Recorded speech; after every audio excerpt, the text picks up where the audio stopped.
unstoppable. Today is my day. Hucky, ducky, Dukin. Fuck yeah. Zebra parkour. I bet you didn't know it was so badass. Holy shit, Kip. What the fuck? I mean, coming in strong. Like, we've never had a guest come in this strong. 50 cult, Vandy, you just got 50 You said that already. members. Jesus Christ. 50. 50! Holy shit. Yeah. And that went to... All right. I need some water. Why am I echoing? Hey, well, stop talking. No way, Yahweh. Jessica. Damn it. This is why. I just wanted you to have to read through them all. You're still talking, though. Michael Bell, The Influence Darling, Objective Ethics, Mark Stoney. Whoa, Mark Stoney's been through here? Interesting. Ryan, Kip's Kip's newest interim co-host. I don't know. No. Ryan Coltastic, love her, but also my co-host and Java and Jugs. That'll be back one day, we swear. B.S. Lewis, friend of the show, Tyler West, Demeter Curia, Cody, Nitty, friend of everyone's show. Nitty's just a friend. We love Nitty. Nitty did not awesome. get a membership there, but he did have a comment there. Wait, I thought he was in here somewhere. Okay. He's in there, but he's just a cult. he's just commenting. Right. Well, we still love Nitty, friend of the show. Dunk at the shows, Shy Boy, the Settle Realms, Ukrainian World Nation, Robert X, T-Bone, OTC Atheist, Envy is Political, Prosthetic Vogan Jolts, Scott Duke, Crystalas, Kelly Detroit Queen Detroit Atheist, friend of the show, Annette, Trippy Liquids, Doc Dino, friend of the show. So my dude. Goddamn. CJ, Hodgepodge, Tika, S, Congruency Matters. BTF Wayne used to be a friend of the show, but now he's doing some sus-ass shit. So we're going to move right along to Ryan Donovan, Sydney Raptor, the third chimpanzee. You want me to take over, Maya? Saint Shlomo. No, Saint Shlomo. I love this name. Shlomo the goat herder. Let's see. Bloodstream. Remy on channel 423. Neverwaith. Curious Nerd Kitty. Not Nick. 83. Zorcross. Oh, Kip's out. Kip down. KW for the booze. Telecritter. The Behold Network, friend of the show. Willie Foley. CPT Crockpot.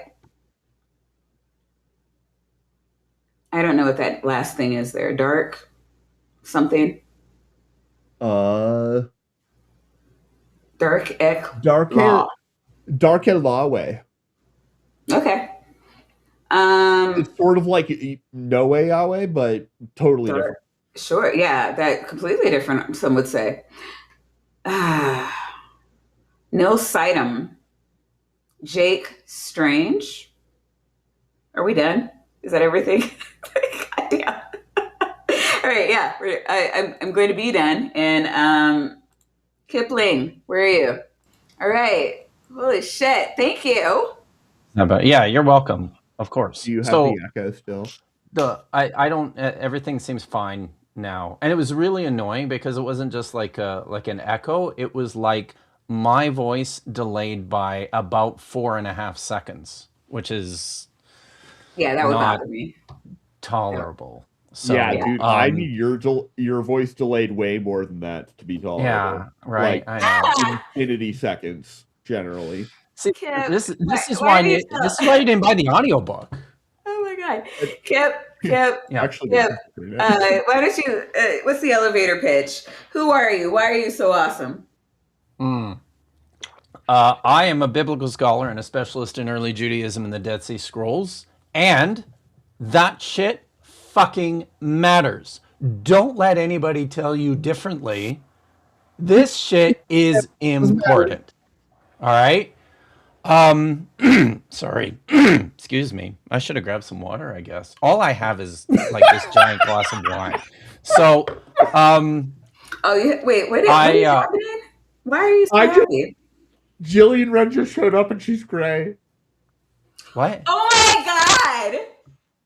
I'm sorry. To be fair, she showed up late, but holy fucking shit! Jillian Wren did not get a membership. No, that's some bullshit. I'm going to weigh in here. I'm sorry, Kip. I'm sorry, but like, no, yeah, that was worth interrupting you, Jillian. Wow. Wow. Wow. 50. He gifted 50. 50. That's He's just like, fuck you. Oh, hell. We interrupted you. Yeah. Sorry, Kip.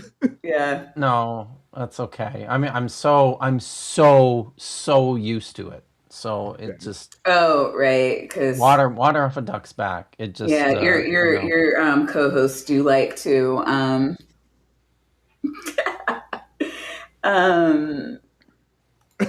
man,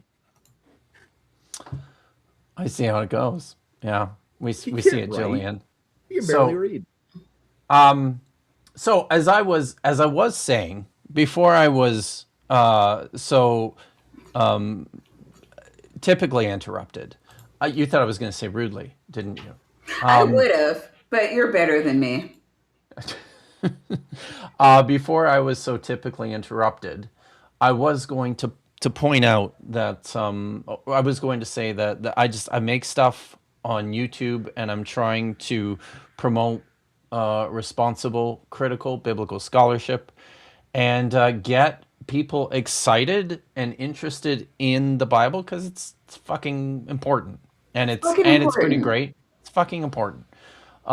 So that's what I do. I also teach courses. So I'm presently teaching the second semester of a Hebrew course to an eager young bunch of budding Hebraists. Some of them might be here, actually. If you're a budding Hebraist, raise your hand. Raise your hand, guys. Yeah, one's in the chat for anybody who either is or has taken one of Kip's courses online.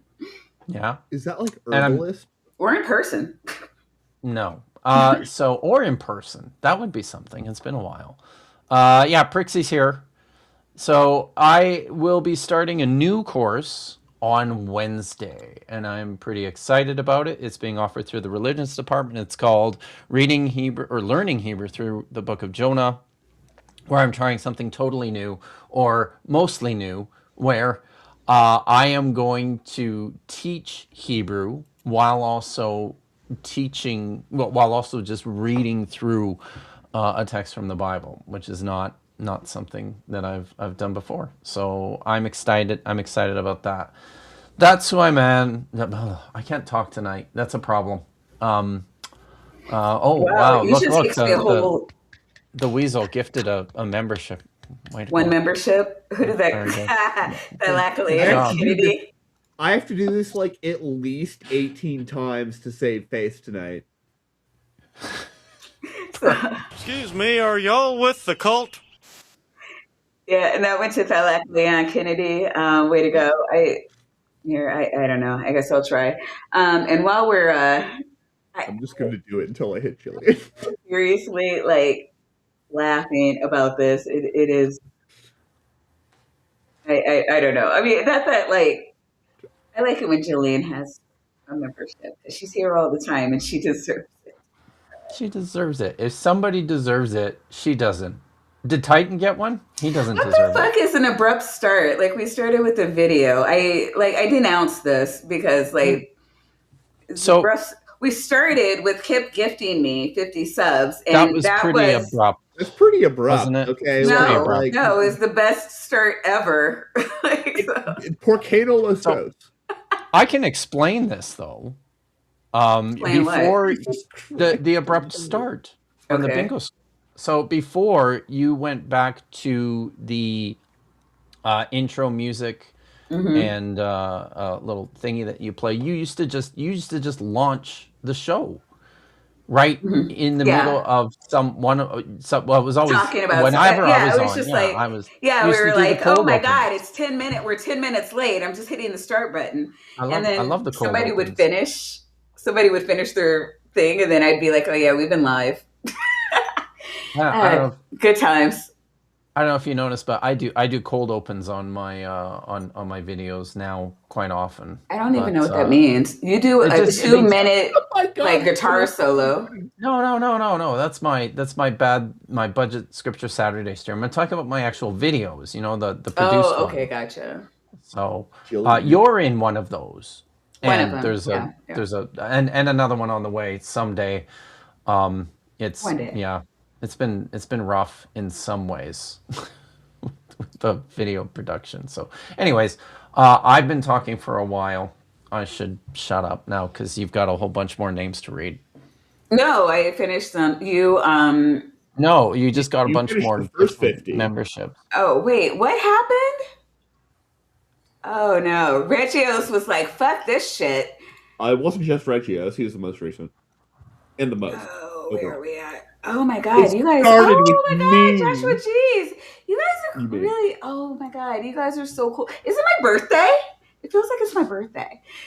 All right, so we will, first and foremost, treats for Dagon. Oh. God, I always say Dagon whenever I look at his name. You know, Kip doesn't know how to spell his own dog's name. No. This is the proper Canaanite spelling. I mean, transliteration. The proper transliteration of the Canaanite pronunciation.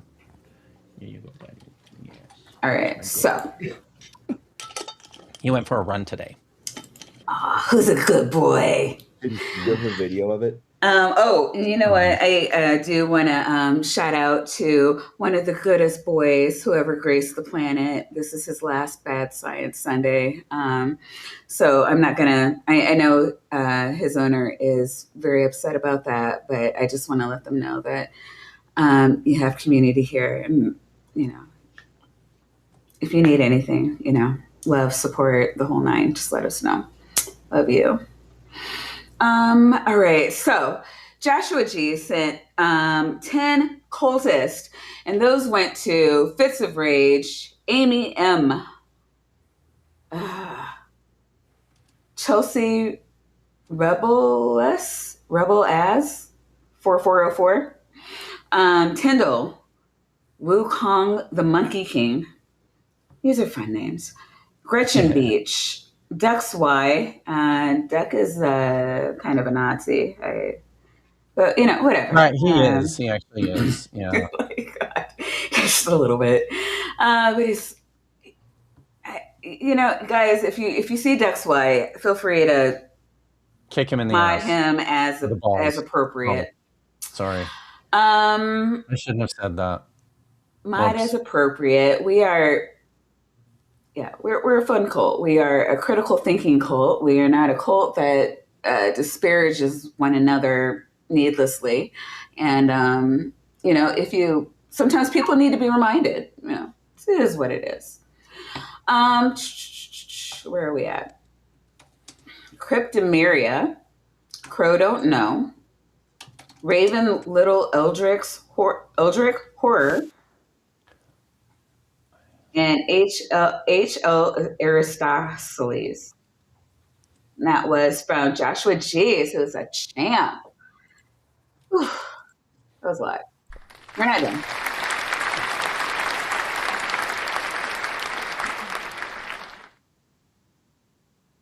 That list did not include Jillian. That list did not include Jillian. But Regios, who's a goddamn goat, gave us 20 cult members, and that went to Tiffany Mims, Leah, Jenny.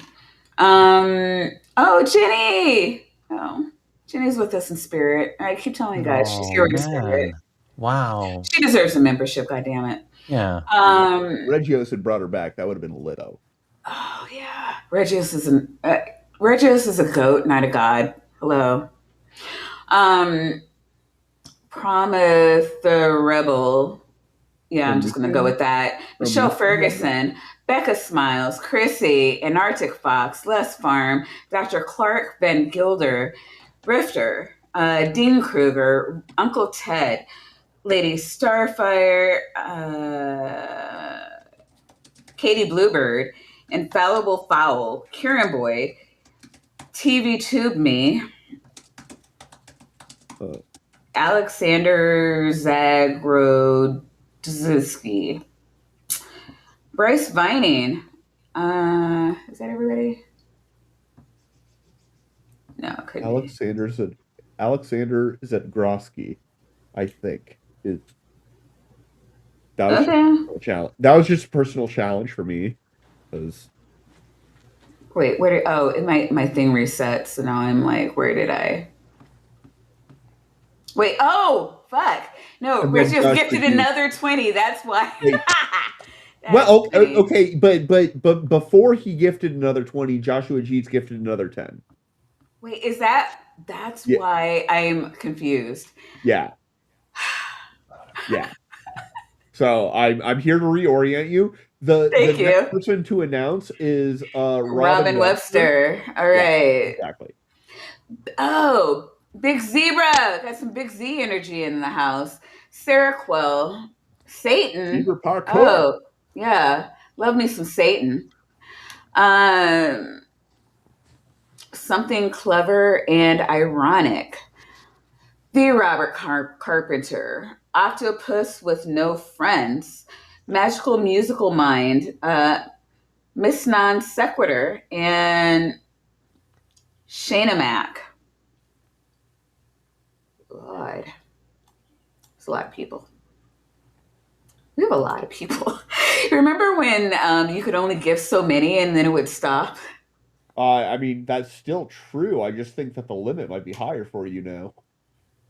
You mean total memberships? Your channel could only receive a certain number of total members? Yeah, it was like 150 or something crazy it would stop me at. And that was before 1,000. So I don't know. I don't know where we are. But Regius gave us 20 more cult members, and that went to Glober Mom, Dr. Osiris, Jane MBA, Catnap, Beyond WX. Oh, Bar! Way to go. Cap the Bat. We'll go with that. Ocean Helios. Mushroom. Wait, Mush Roxum? I'm gonna call you Mushroom. I think you should pronounce it as Mushroom, yeah. Yeah. I would just guess. Exceptional Humanista. Lexier. Not that Kate. Ben Linus. Crash Awesome. Aiko. When was Aiko in here? Anybody since Bar. I'm just saying. Look, Aiko rules. These are facts. Rip Steakface, Sheba, David's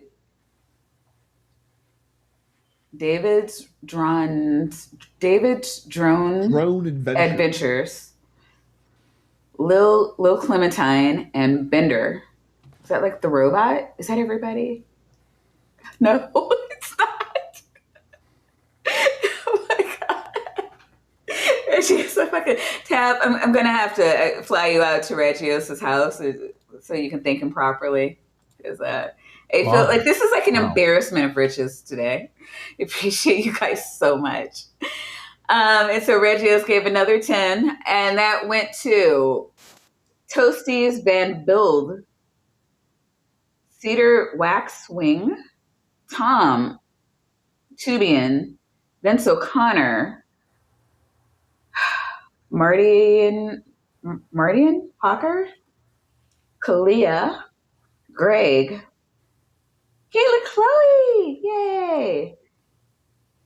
Caitlin Chloe is awesome, and RDZ. So I feel like this deserves like more than just hardcore zebras. It definitely yeah. We're deserves gonna do at least something the like hardcore yeah, zebras, though. at least. Meet Kip, named after a biblical scholar. Holds 0 degrees, yet remains deeply authoritative. At Kip Academy, she teaches advanced disciplines like ethical trait distribution, comparative couch theology, and vigorous face licking. Questioning authority is encouraged. Not all treats are created equal. Each snack undergoes rigorous evaluation using the sniff, lick, and stare methodology. Some are rejected, some are accepted, some are declared non-canonical. Ask Kip about theology, ask Kip about life, ask Kip if you should go outside. She will not answer, but she will judge you. Kip, named for a scholar, correct about vibes. Oh. Yay! Thank you. What happened? We lost the weasels. We lost the weasels. So we just have a chair and a cone cup. That is weird. Okay. It's wild. So I can't find the other funnel. The people want the other funnel. no, they're fine. And, I and you think just lost. they want you to do the thing. Oh, all right. I'm gonna put on this funnel because it's the funnel that I have. So, by the way, this is my first time even looking at the title of the video Yeah. because reasons. The title of the video is, "Are the gods and angels of the Bible really, all caps, fuck, extraterrestrial beings? Question." Who's it by? It's by Gaia, which is one of these channels that just, like, because of reasons, has 1.83 million subscribers.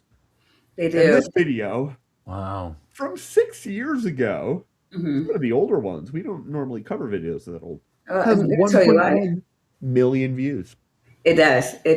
And that's because this is one of the videos by, what do you call it? Erich von Däniken, who is the author of Chariots. Erich von Däniken? Däniken, yes, that guy. Oh. He's the author of Chariots of the Gods. Of the Gods. So we're getting the real shit. Wow. Yeah. Kip, are you familiar with Chariots of the Gods? Yeah, I am. So, but I mean, I've never read it. But You've never read it? No. Have you read How it? can you call yourself a serious scholar? I'm not a serious scholar, Kip. You're the one who's a serious scholar. How are you supposed to live? And this is why we're here today. Because you've been holding out on us, you son of a bitch. No. Look, he has proof of ancient alien technology. Man, you weren't able to say that with a straight face. Oh, God, no. That's like, I'm not gonna let that one fly. No. So some of you may know that Ancient Aliens is one of my guiltiest of pleasures. You may notice the very blatant watch on YouTube. I have not bought it. I am not going to buy it. But they want me to buy this. In a clarish. Why is it like in like German or something? I don't know. I don't know if that is German. It may not be, but it could be Dutch. Maybe I think it's German. Yeah, it's hard for me to on sight tell the difference between German and Dutch. Usually Germans have more of those E things going on, but Dutch is what happens when you take somebody who either knows German and not English and tries to speak English. Fair. And they're really drunk. It's the easiest language to learn if you're an English speaker. Dutch. Yeah. Sure. But Ancient Aliens, though, right? I mean, right. I mean, aliens is always the answer, right? So. Always. Oh, It's always it. These are facts. what is so extraterrestrial? Because I'm looking at the title and I feel like I can answer this question just right off the get go. Wait, you don't know what an Extraterrestrial. extraterrestrial is? Well, the precise definition of an extraterrestrial being is outside of this world, right? Right? What I is think the answer is yes. so? What are the limits It's of definitely this yes. world? If you What are weren't the limits born of here, this world? if you weren't born on a place where you have to worry about Earth's gravity, Okay, all right, yeah, that's a probably good way to do it. So, okay, are the angels of the Bible really extraterrestrial beings? No, What? no. well, but are they And when then they're not on also, Earth? I'm gonna make a guess here. I'm gonna make a prediction, right at the get go, and I'm going to say that in this video they don't know what the fuck an angel is. Is my guess. Oh, no, no one does. I know. I absolutely know. I'm a biblical scholar. You're hiding the truth and you're unrighteous. No, I am Get it. pure Here. and good. Where is the driven snow? Minute 6. Minute 6? You want to skip to minute 6? Yes, I would very much like that. You want to get right to the sex bit. Right Okay, to the right. sex part. Oh my god. I'm just gonna. We're gonna I talk assume you about wanna sex, skip Kip. literally Yes. to the Get that sex smile off part. your face. I like. No, you're being punished. No, I like it. Did you want to start at minute 6 or do you want to start at the sex part? No, that was at the beginning of Before the the gods, the so-called gods, left our planet. so-called There's God. Bible the man paradise. himself. They Erich In all von his Däniken. glory. Look at him. He's like glowing and shit. Yeah. told them, you humans, you can do everything, whatever you like. Rule over the planet. Rule over the plants and over the trees. Can I just Oh. say, is Hey, it we're just ruling me? over not just the garden, but the whole planet. That is awesome. Is it just me, or Yeah. does his head look too large for his hair Oh. or his hair? Because it just, I don't know. It looks. Sorry, I don't know. There might be some shouldn't people say. in the audience with that head going on. So I don't Could want to be. shame heads. I won't. I don't. I also don't want to. There's shame so heads, I'm much sorry. going on, like coming But- out of his mouth, part of his Okay, head. True. Yes. Okay, what we're Maya, what we're witnessing Sir. is obviously a The thing on your head. self-defense, reaction on Kip's part Mhm. because he understands the type of trauma that he is going to have to experience watching this. Oh, okay. So No, that- play button. That's Rule true. about everything, except one thing you're never allowed to do. Have sex with your own family. But the ones man, Okay, I so watched Game of Thrones. I wanted, because this is like Kip likes to talk, so I skipped the part where they're setting up where aliens fucked monkeys and created humans. So What? the first two humans, yes, stop it. First two humans were Adam and Eve, right? And so Adam and Eve were prohibited by God from fucking monkeys, which is totally what it says in Genesis. I have We're Genesis here. Adam and Eve. Well, Maya, Sir. they were prohibited. The humans in Genesis 2 were prohibited from fucking animals. I mean, that is true. God told Adam to get down with all that beast in the field. To God. try, and then oh shit, that doesn't work. To try So we and should find not a do helper. that anymore. He didn't literally say like try and have sex But with that But okay, all the other it is animals were implied. coupled up. Adam was instructed to find his other thing to couple with. Yes. He was unable to. Correct. So God had to Oh, plan B it. yeah, that's right. Plan B wasn't necessary yet, apparently. So which Yeah, are but not I do mutated. want everyone to hear, like, okay, Yeah. the original true and good human was both man and woman, like it with one being, was both man and woman. So there's absolutely no reason to hate trans people. It's just not in the Bible. Like they are God's perfect being. They embody, let's say both sexes, but certainly both genders. Almost. Well, I'll say both genders, but you know what I mean.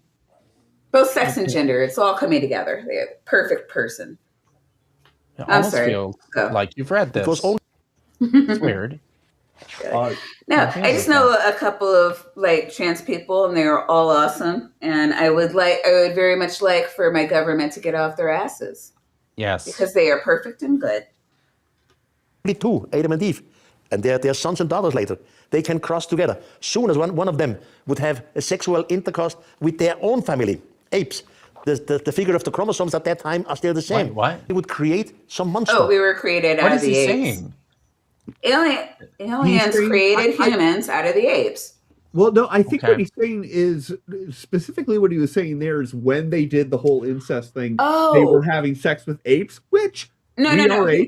Okay, you go back. He said if they would create some monster. The reason the humans cannot mate with apes is because we are totally compatible and would totally have babies. And those babies would create would be monsters. You would be creating monsters by having those babies, because that's how evolution works. In the Bible, they say some giants. That was the reason for the great flood. Not only according to the Bible. This is a different chapter of Genesis. Well, this is Ethiopic. Looks like I was like, this is Enoch, not Hebrew. me. I know enough about Hebrew to know that this is not Hebrew. Excellent. No, that's Ethiopic, and I suspect this is the Book of Enoch. So I mean he's just glossing over so much stuff here. This is a lot of chapters in Genesis, though. Yeah, I mean the story that he's talking about is not even that long. Like he could just read it. It's like, seriously, right? I have a Bible here. I can verses. read it. Vander really wants to read the Bible. He really does. He had it open to it. Yeah, I mean I do. Okay, Nephilim is right here. Is it the Nephilim chapter? Yes, chapter 6, verses 1 to 4. Yeah. When man began to increase in number on the earth, and daughters were born to them, the sons of God saw that the daughters of men were beautiful, and they married any of them they chose. Then the Lord said, My spirit will not contend with man forever, for he is mortal. His days will be 120 years. Took a while for that to come into effect, by the way. Verse 4, the Nephilim were on the earth in those days, and also afterward, when the sons of God went to the daughters of men and had children by them. They were the heroes of old, men of renown. This is he could have just read it. Yeah, it would have been a lot shorter, right? And clearer. Excuse me, are y'all with honestly. the cult? Sorry about that.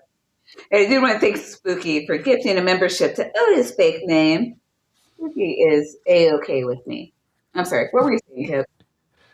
I was just going to say, it would have been shorter and clearer, I think, if he had just read it. All of it's unclear, but going directly to the source unclarity is going to be the best way.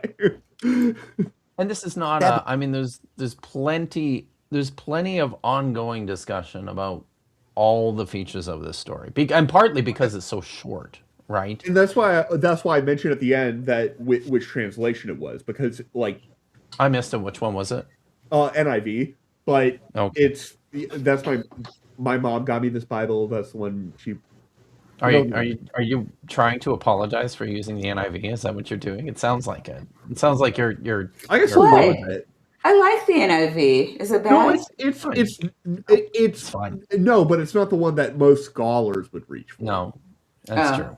So NIV I would hope most scholars would just read it in the original Hebrew, but whatever. It's true. It's not nearly as bad as the ESV. Yeah. Excuse me, are y'all with the cult?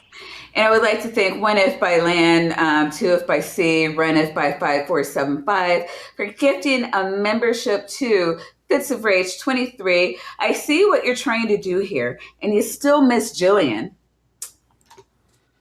Guys, do better. Honestly. Was the reason for the great flood. not only according to the Bible, according to the book of Enoch. They clearly say There to you go. Enoch, And that we is will true. bring now a flood to destroy all these giants and mixed creatures which exist in the meantime on the planet Earth. So according to this, the flood was not a coincidence. The gods created it. Wait, a I think coincidence? we were Like, already on that same page. We all knew Yeah. that the gods caused the flood. Like, yeah, is there anybody that doesn't believe that? Nobody. Yeah, this is just nobody not thinks it was a this natural is just not in disaster. doubt anywhere Right. amongst. Yeah. Yeah. Imagine Are there any descriptions Is that of the an ark? ark that have masts? Masts?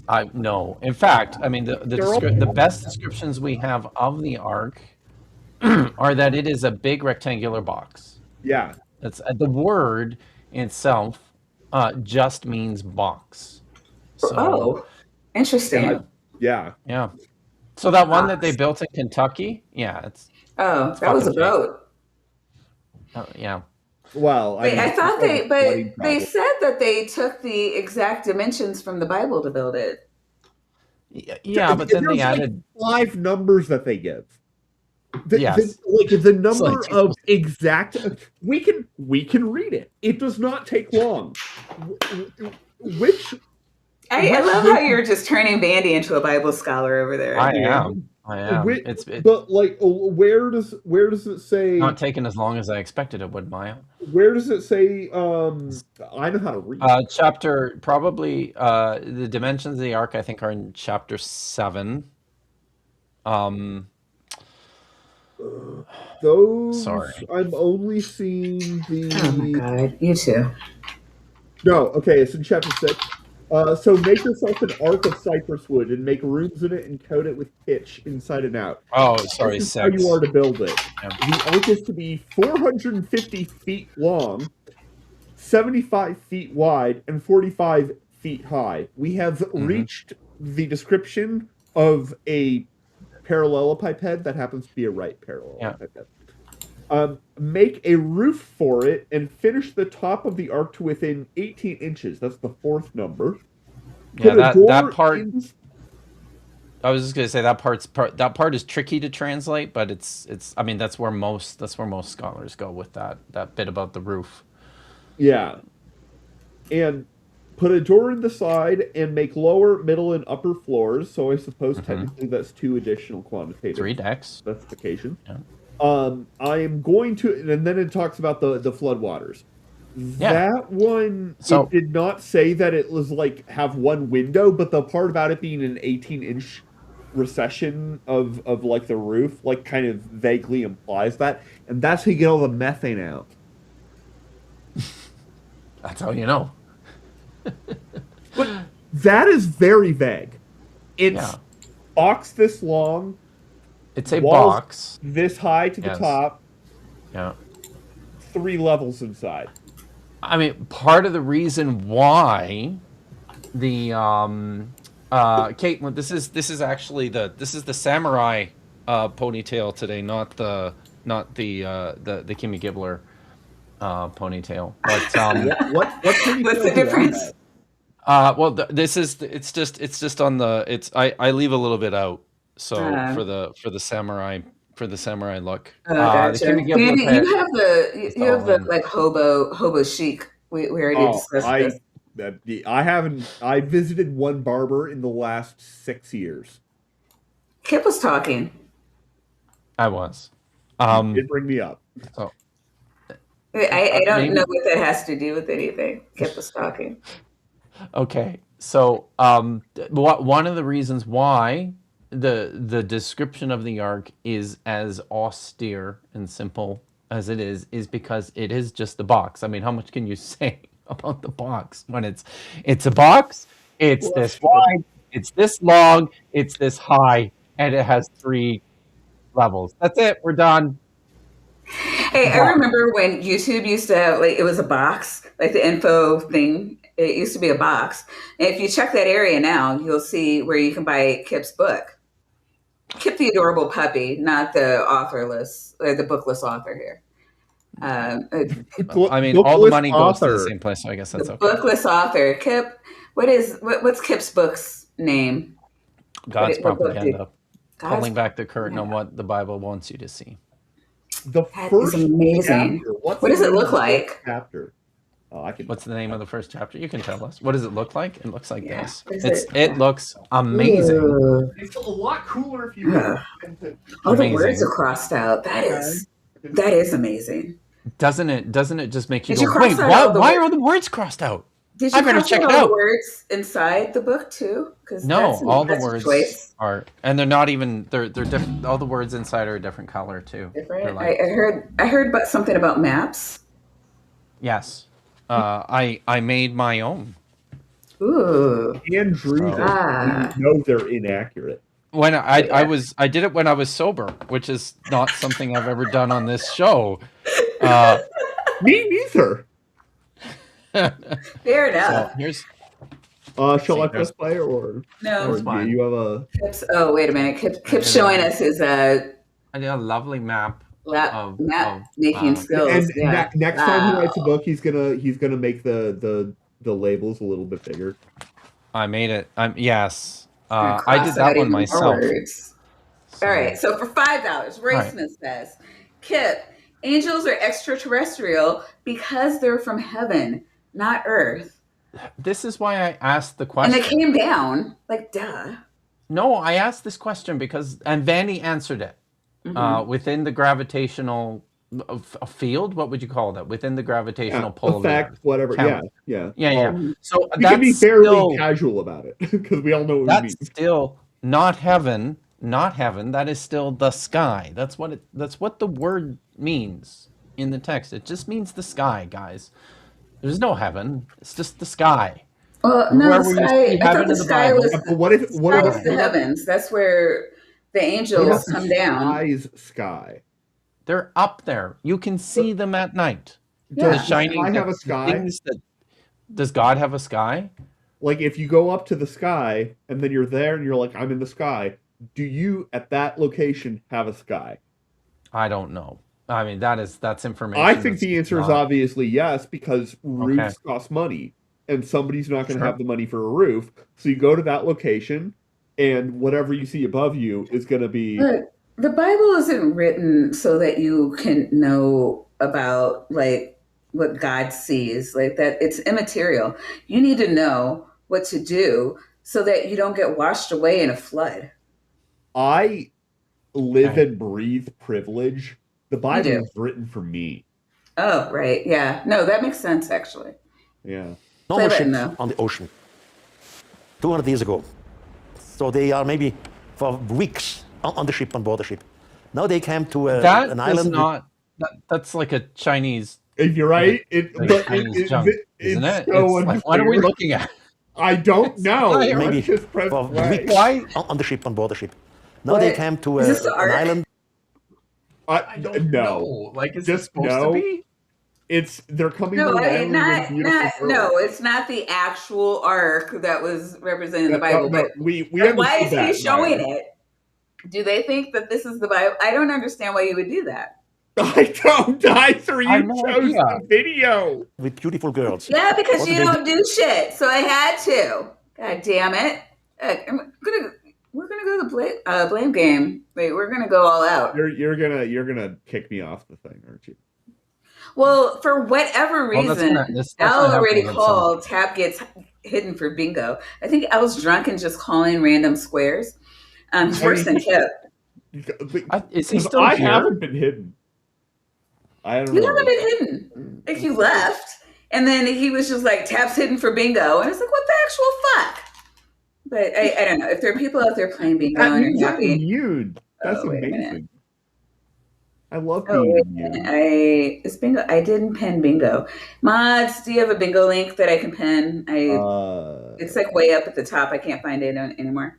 No, not you. Not you. You're in play button duty, They have goddammit. sex. The same thing happened with the extraterrestrials. They were for maybe hundreds of years The what? in their spaceships. They happened with They the were what? working in their space.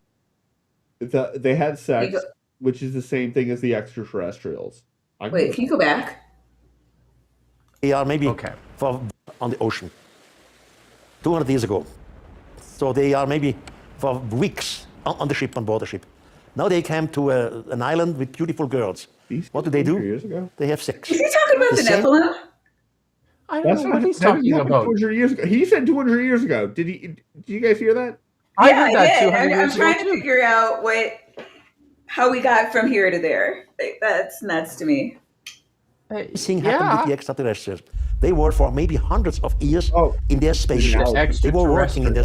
It's an analogy. So he's describing the age of exploration, Oh. which he thinks happened Okay. 200 years ago. So the Earth is before an 200 years ago, island but- in the ocean of space, and the extraterrestrials came to the island and had sex with all the girls. I have no idea how you would describe Earth in relation to space because I am emphatically not An an astrophysicist. astrophysicist. Yeah, see, you understand. Thank you, Kit. The astronauts. Now they come to the planet Earth. And as the Bible says, It's really uncomfortable how strong that like underlying bass is. I don't know if you guys can hear it. they saw that the daughters of men were beauty, so they took them to wife. By the way, What? I don't think that They're beauty. they are beauty, so they took them to Took them wife. to wife. All right. Yeah. That's okay. Sure. English is his second language, or third, or fourth.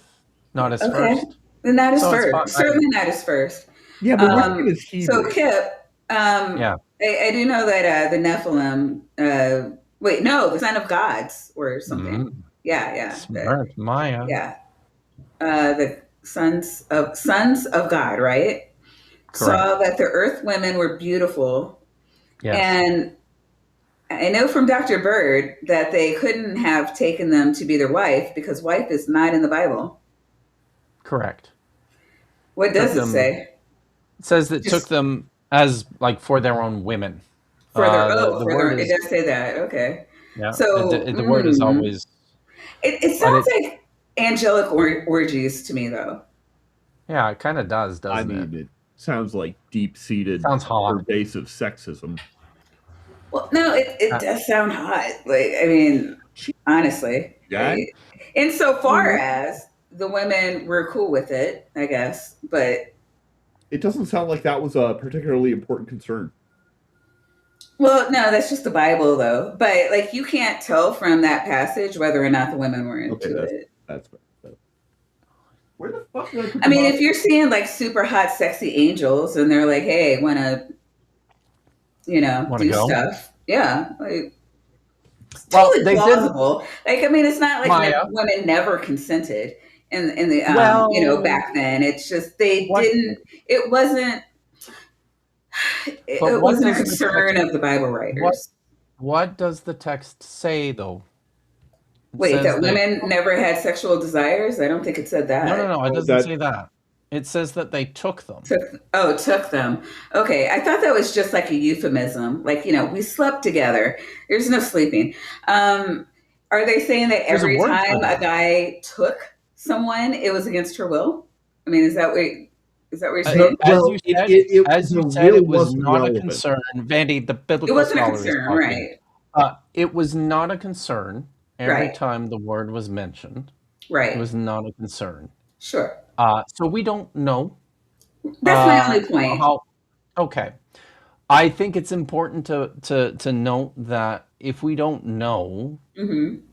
there's no reason to think that this wasn't just the norm that men Sure. just took. No, And women men certainly did just would take take it. with or without regard to consent. I'm with you there. My point is there's no reason to believe that women were only being raped in the Bible. Okay, that's fair. I'm That- sorry, Vandy. No, that was fair. I have a funnel on top of my head. And I'm not saying that to like diminish consent in the Bible. I'm saying that to further my cause of biblical orgies. It's a good cause. It's a good cause. so It could have been a Bible translation, thing. Sure. they say the fallen angels saw that the daughters of men were beauty, and they took them to wife. What is a fallen angel? Oh, hold on. No. Oh, you have an answer I to this. already paused, man. Like I paused Yeah. several seconds Thank ago. you. Thank you. No, these are not angels. Vandy read the text. What does the text say? What does the text say that they are? Sons of God and the They're the daughters of men. sons Yeah. of God. These are not angels. There's a whole other word in the text for angels, and it's not this. It is these are divine beings. These are, as the text describes them, these are the sons of God. These are lower gods descended from the high God. In the mind of the Hebrew writer of this text, that's probably the Canaanite god El. That's who these creatures are. Yeah. They who descended. And what is a fallen And angel? they're not fallen angels Yeah. either. Even within the book Is of that even a Enoch, topic that comes up within Genesis? The idea Right. of fallen angels, I don't think it is. Angels come up, but not fallen angels. Angels come Correct. up when like they show up and like talk to Lot and other people, people like that, right?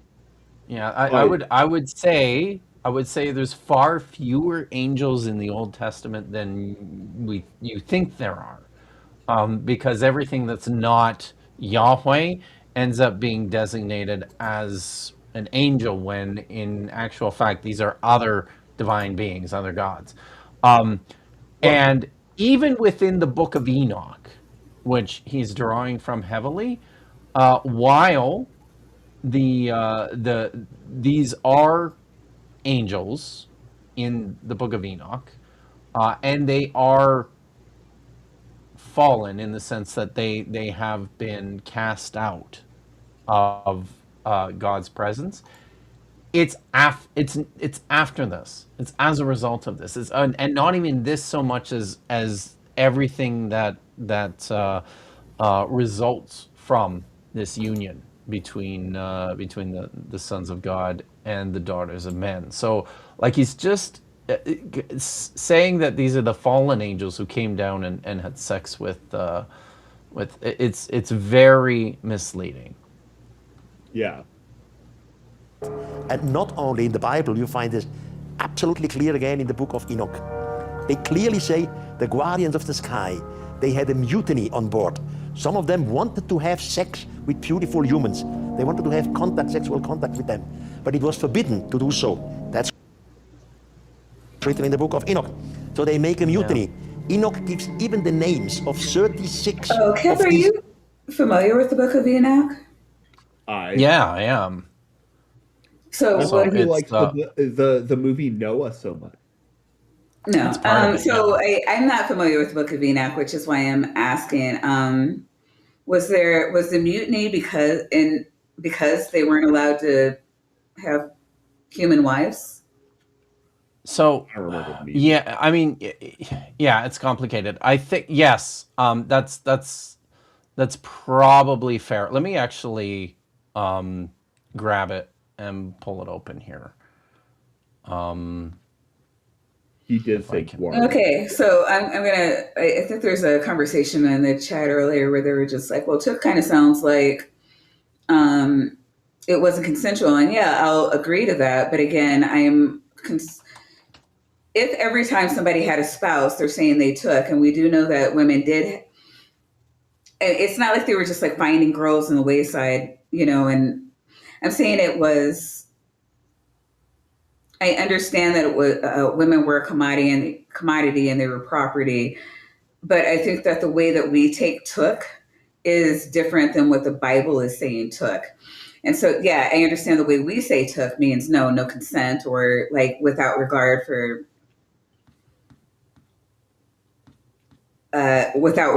consent. I just questioning whether or not we can apply our current definition of took to how it's being used in ancient times. That's all I'm saying. Kip, do you have a thing yet? I do. let me still in the introduction here. Let's get to the text. All right. So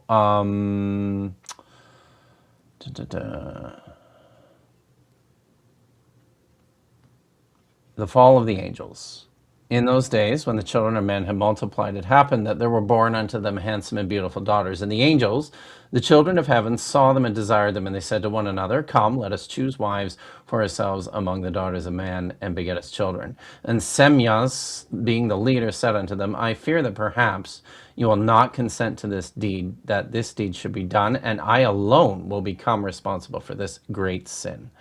But they all responded to him, Let us all swear an oath and bind every one of us by a curse not to abandon the suggestion, but to do the deed. And then they swore together and bound one to another by it. And they were altogether 200 and descended into Ardados, which is the summit of Hermon. And What they is that? called that is Mount Hermon is a mountain in the northern region, Okay. where there was like quite a bit of like Canaanite cultic activity. Oh, okay, gotcha. So and later at this point, it's probably with reference to things like I think there was a cult of Jupiter at Hermon in the in like the 4th or the 3rd century BCE. So So they're yeah. saying that these fallen angels went to this mountain and caused all sorts of debauchery and Yeah, well, I mean, ungodliness. they went there and made a pact that they're following through with this decision to take human women and have sex with them.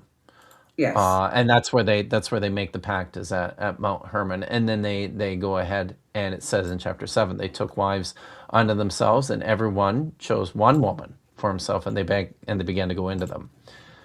So, but the like this is it's not like they're not I'll just reiterate this. They're not punished. They're not cast down Hmm. because of because because they wanted to do this. They had to actually do it first, and there's a whole bunch of other stuff that happens before God gets upset about it. It's a small point. I think it's an important point. It's not like um, they were fallen, and then this happened. Do you know what I mean? Okay.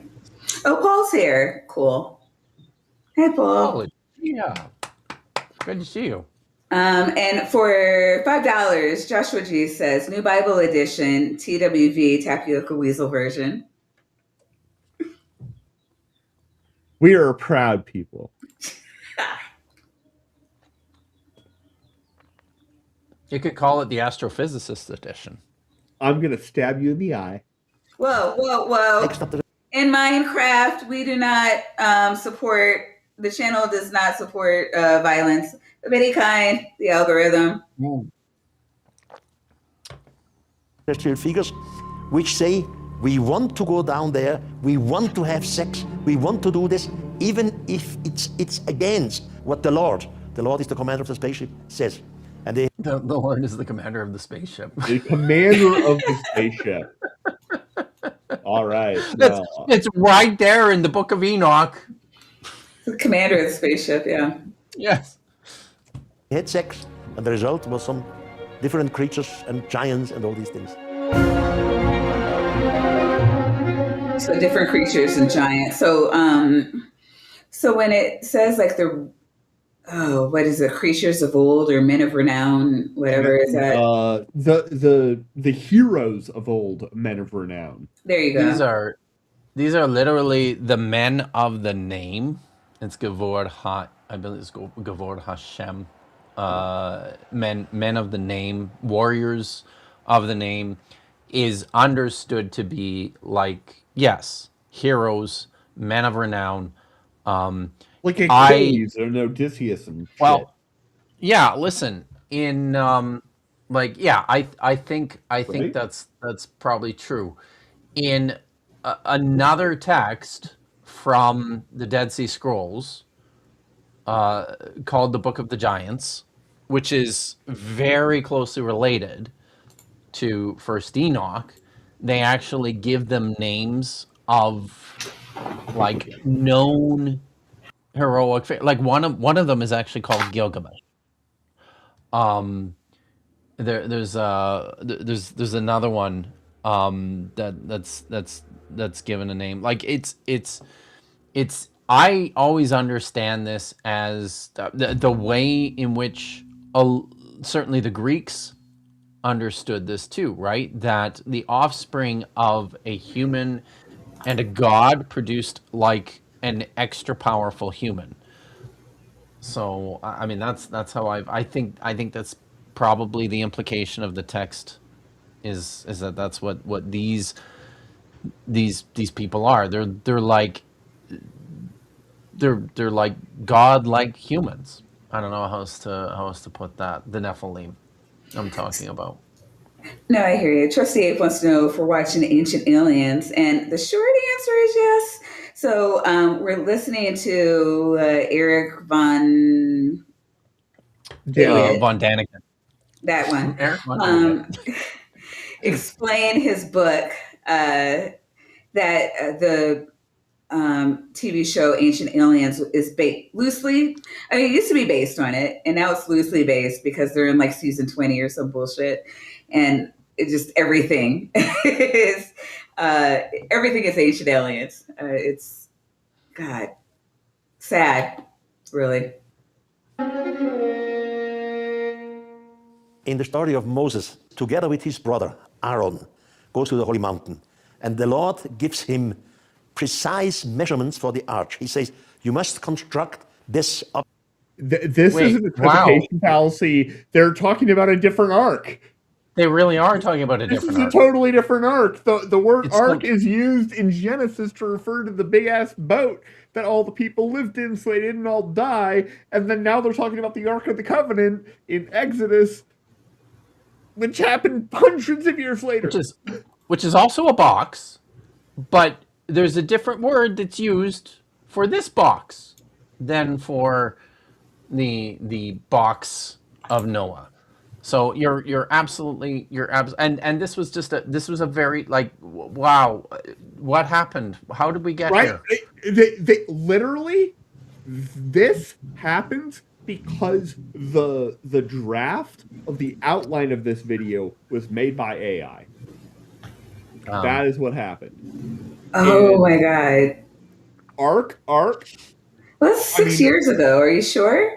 Okay, no, I'm not sure then. But it was a very plausible hypothesis until you had to bring in the facts, Maya.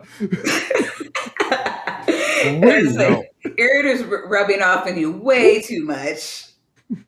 Object so long, so large, there so are high. some people in the chat who are very happy about the fact that I'm not playing bingo right now.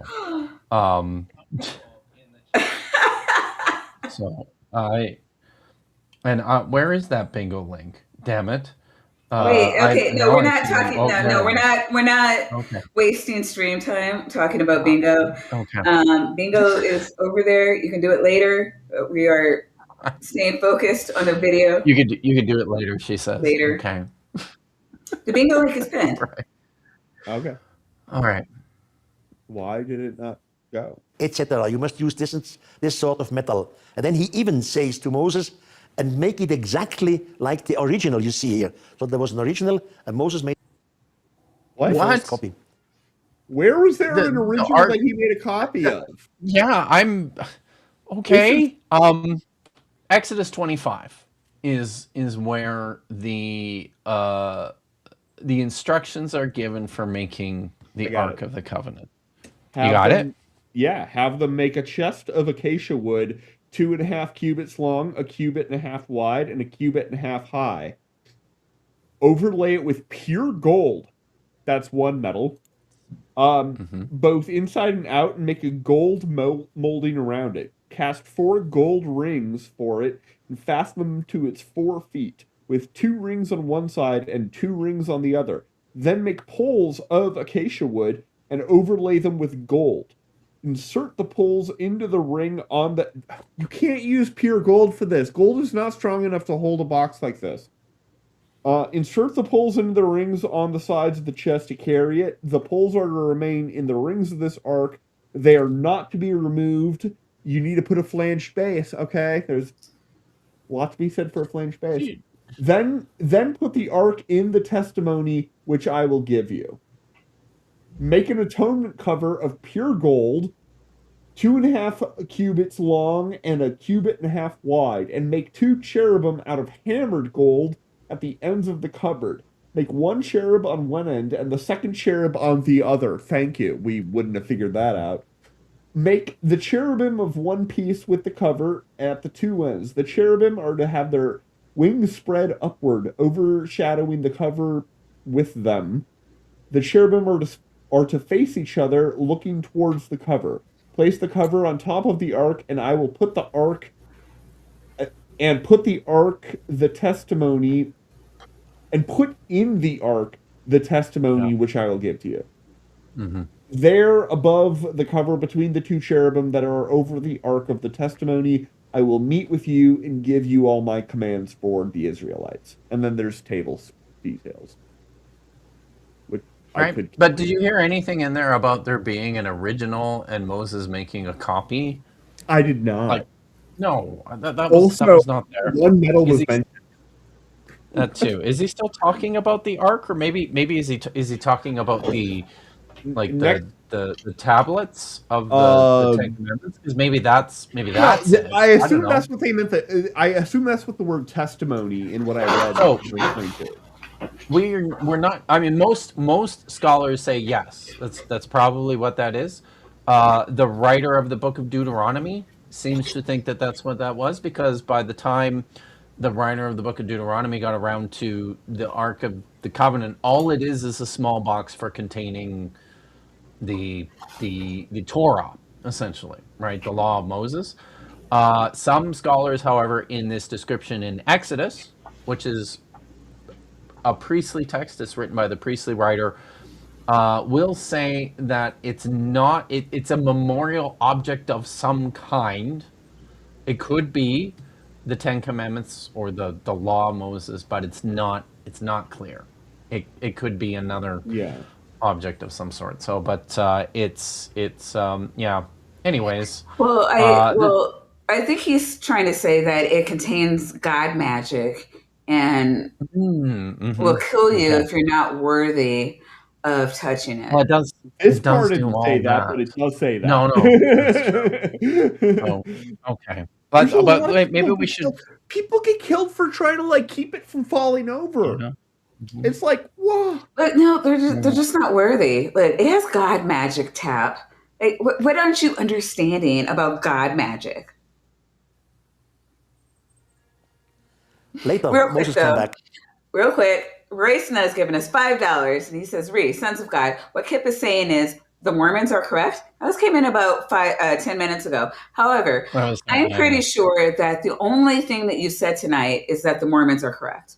It's literally every other word I've heard you say has been just Mormons are correct. Three words. Yeah, just different ways of getting at it. Yeah. This is how the Mormons are correct. And that's how the Mormons... You really are a Mormon apologist, Kip. What's up with that? Can I say that the Mormons are correct about some things? Like what? Well, the fact that the Bible is consistently a polytheistic book. That is. Oh, Mormons say that? I did not know that. Yeah. That's good to know. Mormons are polytheists.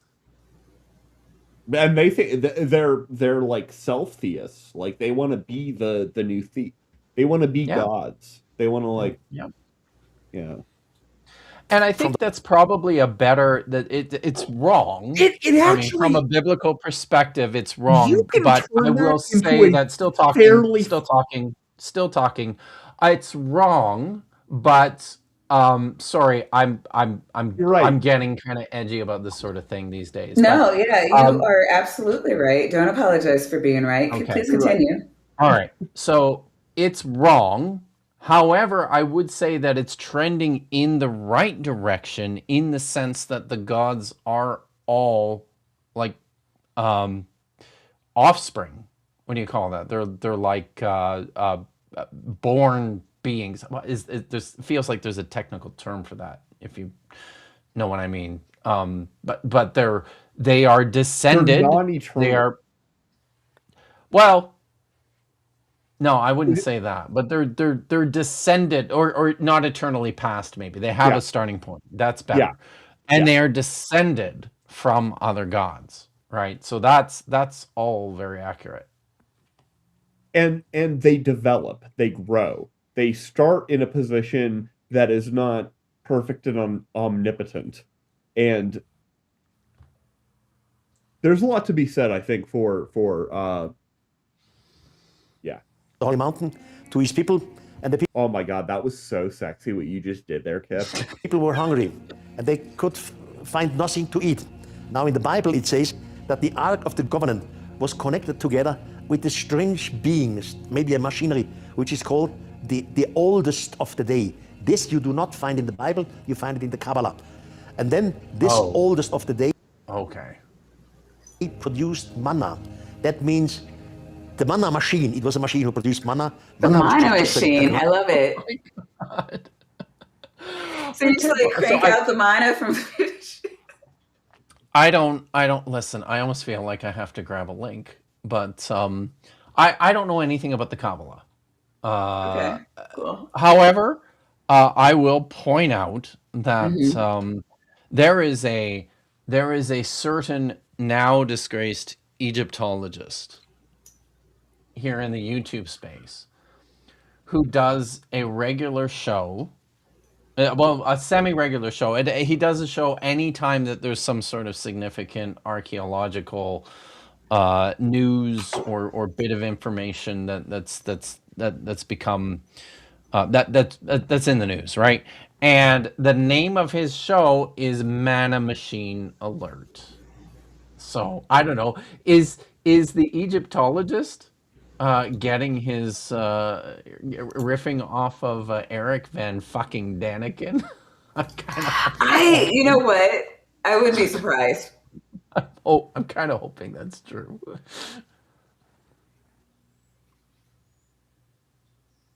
Nourishing. Mana machine. With manna you mixed all kinds of things. That needed energy. The energy comes from the Ark of the Covenant. Is this guy just stealing the word mana from like modern day card games? You see, Is there Ark a of the wait? What? What does that mean? Is there a Like mana is a general term for like magic energy. Like you Oh, really? like in Magic the I Gathering, suspect- you have like air mana and fire mana, and like there are cards that you put down that basically like give. I don't play Magic the Gathering. I could be getting this dramatically, horrifically wrong.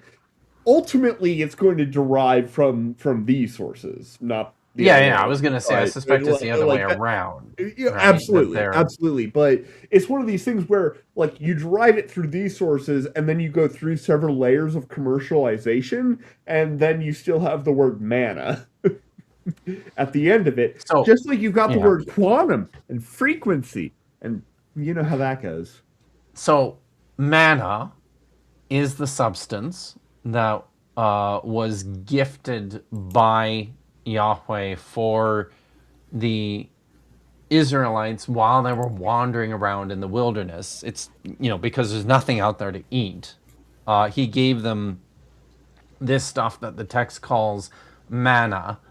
The Hebrew word itself, it's actually, so it's a broader Canaanite term. It's a word that appears in a couple of the Canaanite cognate languages. And I think this is pretty awesome. It just means what? So like that, Really? that's it, right? Yeah, I'm Yeah, not like- kidding. Wow. Like shit just dropped from the sky. What? They were like, what? Wait, what's that? What? Yeah. So All right. So you're saying that they did have what most flat earthers don't have, the wait what reflex. Maya knew exactly where I was going with that. I love it. Absolutely. Yeah, was an absolute- even like fictional people in the Wait, Bible what? where have a They were like, response that, flat earthers just can't grasp. Yeah. Also Abraham when he was being asked to sacrifice his kid. Sorry. A dangerous object. And the Ark of the Covenant definitely had radioactivity. He keeps in the he keeps Wait, saying what? Ark of the Covenant, but every time I hear him, all I hear is Ark of the Government. That's all. You know what? Yeah, I heard that too the first time I listened through. I'm like, what is he? Is he talking about the thing I think he's talking about? And yeah, I think it's just his accent, I guess. Maybe he's or maybe watched, he hears it like that. It could be, my theory is that he watched Raiders of the Lost Ark. Top men. Yes. I was gonna make a top men joke too. And at the end of the movie, yes, at the end of the movie, it's the Ark of the Government. It's the Ark of the Government, and they say it's gonna be looked at by top men. And Han Solo is like, who? Top men. Vandy. The Raiders of the Lost Ark is a documentary, and Erich fucking Van Däniken is a top man. He was part of Project Paperclip to bring him over to look at the Ark when the Ark of the Government. Okay, listen. Like you're talking about this like these are not facts. Like it is known. Given my family ties and this particular portion of human history, I'm not allowed to comment. For $5, Ambush Apostate says, working so I can't stay. Here's a little love. And I do appreciate that, Seth. And also all your efforts to work instead of coming on my goddamn show. I see what you're doing. You're not getting away with it. Second book of the Kings. The Ark of the Covenant is transported. Oh my God, he did say government. And one of the priests, his name is Uzzah. He simply, because there was a moment where the ark looked as if she would fall from the wagon. One of the priests, his name was Uzzah, he touched the ark. And at the same second, he died, like from an electricity power. Look at that guy. Is that a cow? The book of Samuel, it says... Look, that is an AI wolf. Oh my God. Wow. Okay. You know what? Maybe this was like 6-year-old AI, because that would make sense. It could be. This is bad. If it's not AI, this is the worst Renaissance painting ever. It really is. It's just. No, I will concede that I was probably wrong and you were probably right. I'm looking at the ark here too. It is a receptacle for I'm guessing kidnapped golden children who are trying to escape. What is a giant slab on top of them? They're just like, oh God, help me! The same second he died, like from an. And I guess these are supposed to be. Oh right, there's a guy who died. I forgot. Oh yeah, no, he's the guy who tried to hold the ark from electricity power. And in the book of Samuel, it says, everyone who came too close to the Ark of the Covenant. I mean, I've heard of worse descriptions of lightning. Died. And they describe how they died. That their skin became pale, their nails and fingers and feet fell out, they were blind, etc. So they were afraid of the... What? These guys got like incinerated, right? Did that go? I was going to say, I thought it was just incinerated. What did it say in the Bible? What chapter was it? I don't even think it says incinerated. They just died. It's What? 2 Samuel. Maybe the one where they like knocked. I thought that was in the Pentateuch. It's not in the Pentateuch. Okay. It's in 2 Samuel. I will take your word for it. You should take my word for it. I am doing that. I don't know what 2 Samuel is. Is it before or after Kings? It's before Kings. Okay. 2 Samuel 6. Thank you. I got it. All right. Okay. It started at the beginning? No. No. Blah, blah, blah. 5. 5. Okay.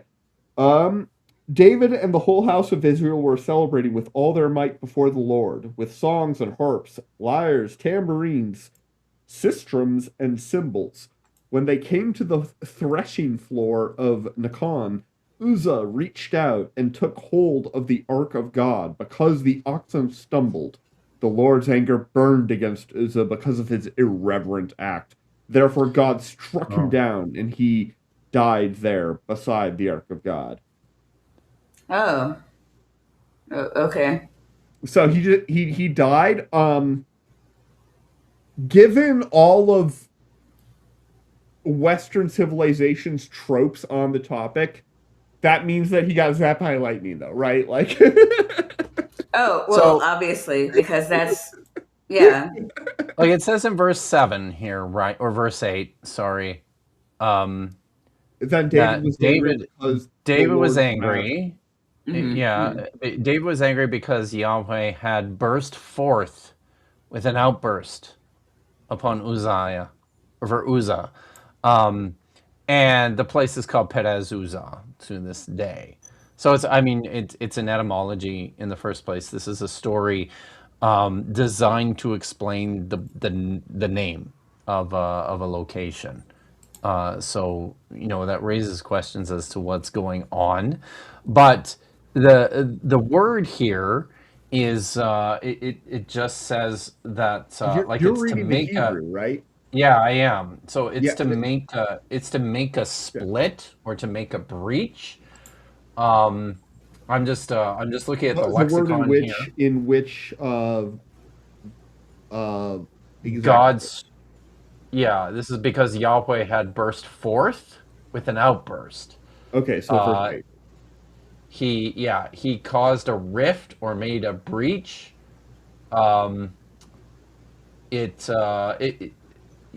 Made an outburst against someone, strike someone down as the explanation of a place name is what the lexicon says. So no, like there's nothing here about the eyes and the fingernails, and there's just nothing fucking here. It's not there. Wait. Are you saying he made it up? I feel like he did, unless he's reading something else from. I mean, maybe this is AI in made it up. one of these weird medieval Kabbalah sources or something like that. I mean, that's What is possible. the Kabbalah? What are the Kabbalah odds is- that he's getting it like a direct download from the ancient aliens? Sure. No, not sure. Not sure. I'm gonna drink. Correct response. Sorry. The ark. And at the same second he died, like from an electricity power. And in the No, Doesn't it say doesn't that, say but that. like, It I does mean, not that's how say Zeus that. kills people, so it's probably that. It just says he touched it and he died. That's how all the electricity text kills says. you. That is Sure. how electricity I mean, kills yeah, sure, but like, But it doesn't have was to the be ark that. infused with electricity? No, it's not. you. Then It's why did it kill him instantly? so. It had to be Now, electricity. should we talk about the ark a little bit? I I would so- love that. Okay. There's the story and the history of the ark is complicated.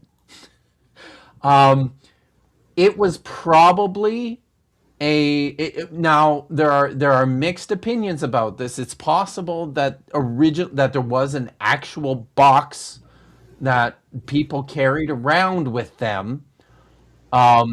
Some have suggested, I believe Francesca Stavrokopoulou she definitely is one of the scholars who suggested that it was actually an idol of Yahweh originally that the people carried around with them, and it was a palladium originally. Were It they allowed was- to do that? I thought that was like illegal or something.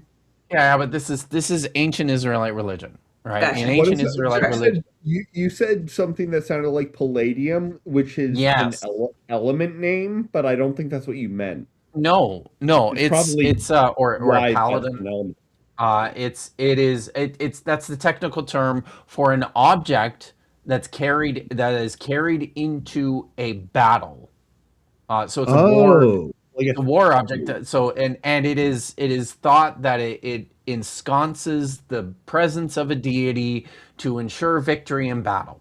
And there's plenty of stories scattered throughout both the Torah, but especially in what we call the Deuteronomistic history, which is like 1 Samuel through 2 Kings. Plenty of stories there of the ark just being carted into battles to, evoke the presence of God to ensure victory for the Israelites. That's kind of what it was for in its earliest stages.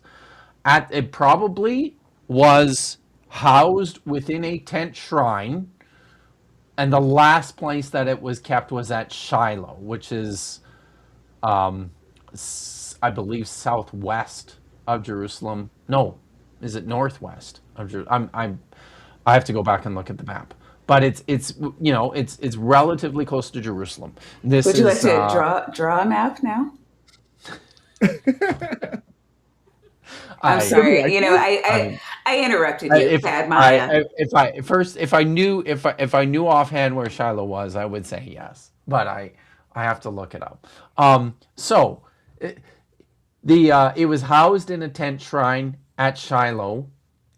The story goes that King David moved the ark from there to the city of Jerusalem, his new capital. It's the city that he conquered in order to rule both the northern tribes and the southern, basically bring everybody together.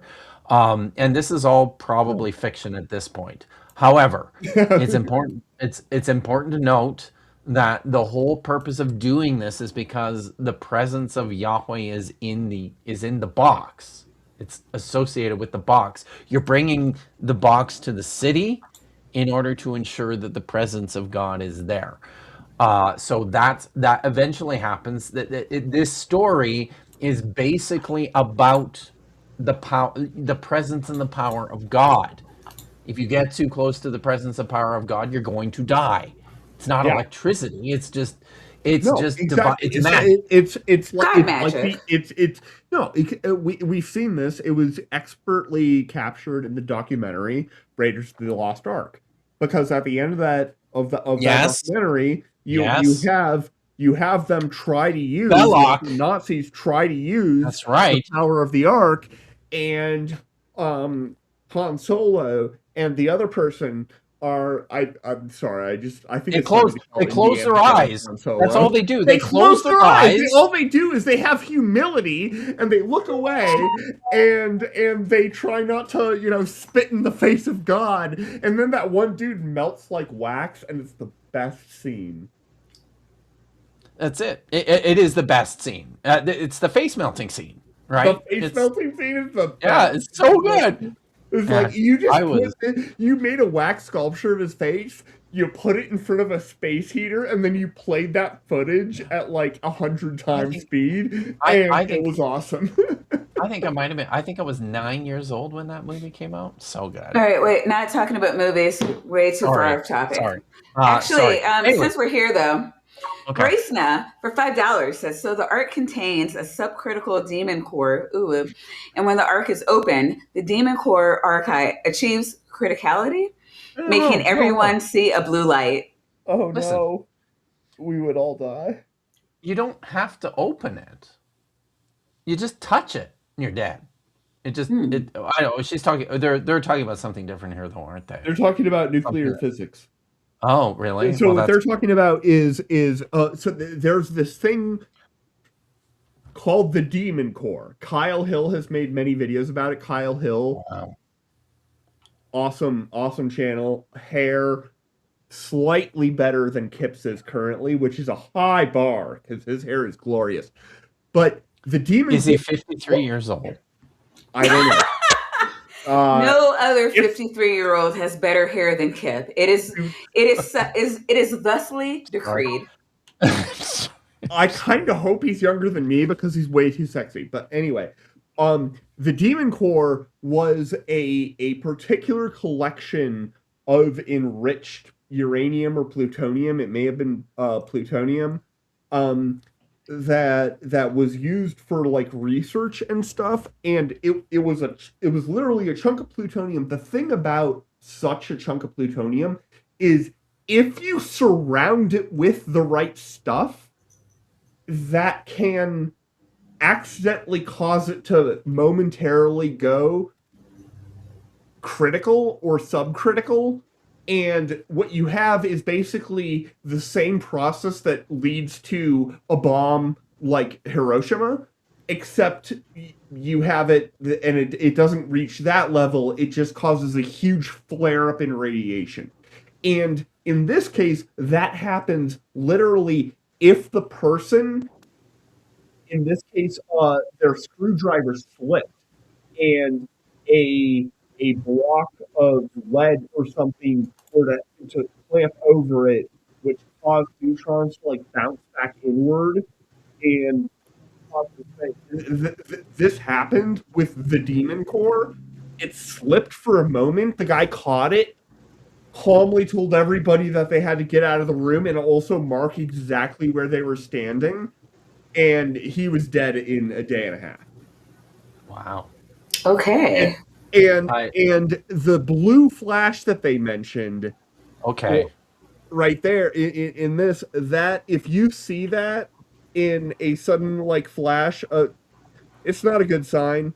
That is Right. Cherenkov radiation. That's the stuff that is the reason all the pictures of like a nuclear like core are like blue, because they are blue, because what happens is you have particles that are launching out basically at the speed of light, and Cherenkov radiation is sort of like a sonic boom, but with light traveling in a medium. I understood nothing that you said, and that's fine. No, it was totally fine. I did not either, but there are people who did, and I'm pretty sure he answered the question. So I'm going to say thank you. Because he's an astrophysicist. Exactly. So it is. He's doing what they do. Yeah. So I have to point out.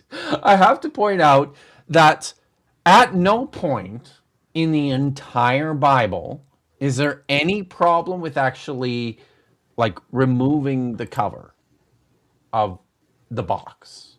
That's never.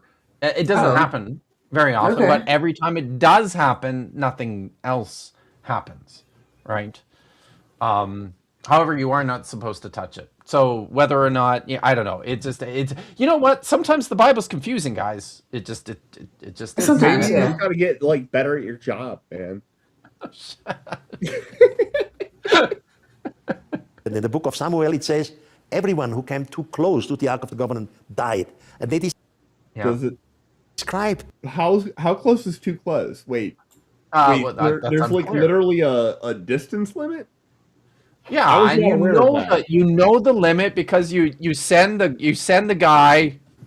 Here you go. That's why we have undergraduates. I understand. I have a story that will illustrate this precisely. Okay. Oh goodness. Okay. All right, it's quick. It'll be quick. When I was backpacking once with buddies, we ran into a grizzly bear. Oh no. Yeah. Well, he was pretty far away, but you know, our instinct. They say you're supposed to. They say you're supposed to like lie down and be still, but honestly, when you just turn around or put yourself on a plate, cover yourself in honey. So, and we were running up like a scree slope full of boulders and stuff because we figured it was hard. It was more difficult for the bear to come after us, and there was I think 7 or 8 of us. The bear than you. Yeah, I'm sure, but still not easy for the bear, right? I mean, that's all we were thinking of, and I confessed to my buddies after the bear went away and we got out of there. But as we were walking away, did you confess that you weren't figuring out how to get rid of the bear, but just how to be faster than them? Listen, I said, look, all I could think of when I was running away from the bear is, oh God, make sure that I'm not the last person. And then my buddy Darcy says, yeah, and here I was going, fuck, I'm the last guy. So it just, but this is what this is, right? It's here you go. Whoops, you're dead. I guess that's too close. That's That's me. it. That's I love my friends. Maybe that's why I don't have any anymore. I am an ashtray physicist. Apparently. How they died. Their skin became pale. Their nails and fingers What and the feet fuck are fell you out. talking They about? were blind. What is this? It sounds He's like talking about what happened when he touched No. the Ark of the Covenant. which We would you read think? it. We read it. It's not in there. Well, no, We read it. Yeah, but look at him. Doesn't he look healthy and not at all like he might be jaundiced? etc. So they were afraid of the Ark of the Covenant, and freely, Ark of the by Covenant. free will, they brought it back to Israel. The Israelites the next morning saw that the Ark of the Covenant Oh, was wait a again. minute. He skipped. Hold on. So he's in a different story now. He already did the skip from Ark of Noah to Ark of the Covenant, like just He is now- smoothly as though they were the same thing. He is now in Remember? 1 Samuel 4. Okay? 1 Samuel 4 is the story of a battle between the Exactly Israelites one column. and the Philistines, and the Philistines actually win and capture the ark. Chapter 5 is where they take it back to. This is, what's so great about First Samuel chapter 5 is if you do a word search in Hebrew for I can't. for I Dagon. You know this word, right, Maya? Oh my You know God. the word Dagon? I don't. I don't. I think you're probably just. I might if you were like either spelling it or pronouncing it correctly, but I think one of the two are not happening. Oh, Yeah, come it's on. Dagon. Thank you, Vandy. That You're is welcome. correct. So Was it actually correct? I thought we so- were trolling you. there are 9 places in the entire Hebrew Bible where the name appears, and most of them are in 1 Samuel chapter 5. That's and I believe it's is it in 1 Samuel chapter 5 that he's actually called the abomination of the Philistines. Do you want me That's to? awesome. Andrew has I a know. question for you. Do you want- Okay. But we'll read it, yeah. But Angela has a question first. Oh, yeah, right. Do you want to read it, or do you want to Kip, just? were there gold hemorrhoids and blue pomegranates in the Ark, and why? Well, we don't know if they were actually in the ark. So, and that's part of this story. This is a weird story. I mean, it's cool at first because the ark is taken to the Pentapolis of the Philistines. These are the 5 cities that are controlled by the Okay, so- Philistines, sort of in the coastal plain or the Shephelah. And they have to keep moving it around because everywhere it goes, everybody gets sick and dies. At the first place, and here's where Dagon comes in. They take it to is it the city of Gath, the first place that's That sounds familiar. no, Ashdod actually. Sorry. And then it says here in chapter 5, the Philistines took the ark of God and brought it into the house of Dagon. That's right, buddy. It's your house. And placed it beside Dagon. When the people of Ashdod rose early the next day, there was Dagon, fallen on his face to the ground before the ark of the Lord, the ark of Yahweh. Really want him to start barking. I know. So he's like fast asleep, as usual. That's the problem, man. You gotta like prepare better for this shit. They took Dagon and put him back in his place. But then, when they rose early the next morning, Dagon had fallen on his face to the ground before the ark of Yahweh, and the head of Dagon and both his hands were lying cut off upon the threshold. Only the Goddamn. trunk of Dagon was left to him. Damn. This is why priests of Dagon and all who enter the house of Dagon do not step on the threshold of Dagon in Ashdod to this day. So, yeah. So he's taken from there, and they they take him to the city of Gath, and it just says the inhabitants of Gath replied, "Let the ark of God be moved on to us." So they moved the ark of God of Israel to Gath, and after they had brought it to Gath, the hand of Yahweh was against the city, causing very great panic. He struck the inhabitants of the city, both young and old, so that tumors broke out on them. It's gross. And then they sent the ark to Ekron, and the same thing happens. And because of this, it says here, there was a deathly panic throughout the city. The hand of God was very heavy there. Those who did not die were stricken with tumors. So, what they designed to do, they're like, we can't keep the ark here because it keeps killing people. So, here's what they resolved to do. If you send the ark of God of Israel away, do not send it empty, but by all means return him a guilt offering. Then you will be healed and will be ransomed. This will not his hand then turn from you.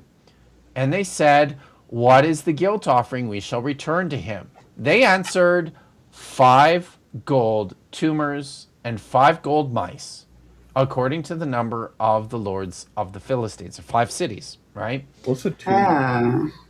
And we don't know what that is. And there's all sorts of discussion about what that is. Like it's, oh, there he is. Isn't he adorable? He's the most adorable thing. So I mean, he doesn't quite look like that now, but it's pretty close. So I can't, the corner here is stopping. He is. So, and yes, there is, I mean, let me grab the word here and see what the dictionary, what the lexicon says about it. It says the layer of subcutaneous fat around the testicles, perineum, wild growth of tissue in the vulva, thickening of flesh in the anus. It's not equivalent to the Akkadian upla, which does not mean boil. Could be head louse, could be a scab, thickening of tissue, traditionally a boil, according to perpetual, the Carré, or what is read, hemorrhoids. So it's like it's herpes. It's weird, right? And how do you make that out of gold? How do you make gold herpes? Yeah. We are well up against TOS. I'm going to press play for that reason. All right. Brought it back to Israel. The Israelites the next morning saw that the Ark of the Covenant were here again with 4 horses. The horses were already near dead. The children of Israel were dancing around the Ark of the Covenant, praying to the Lord that the Ark of the Covenant is back finally from the land of the enemy. And at that morning, so says the Bible, 72 of the Israelites died, including children. That's true.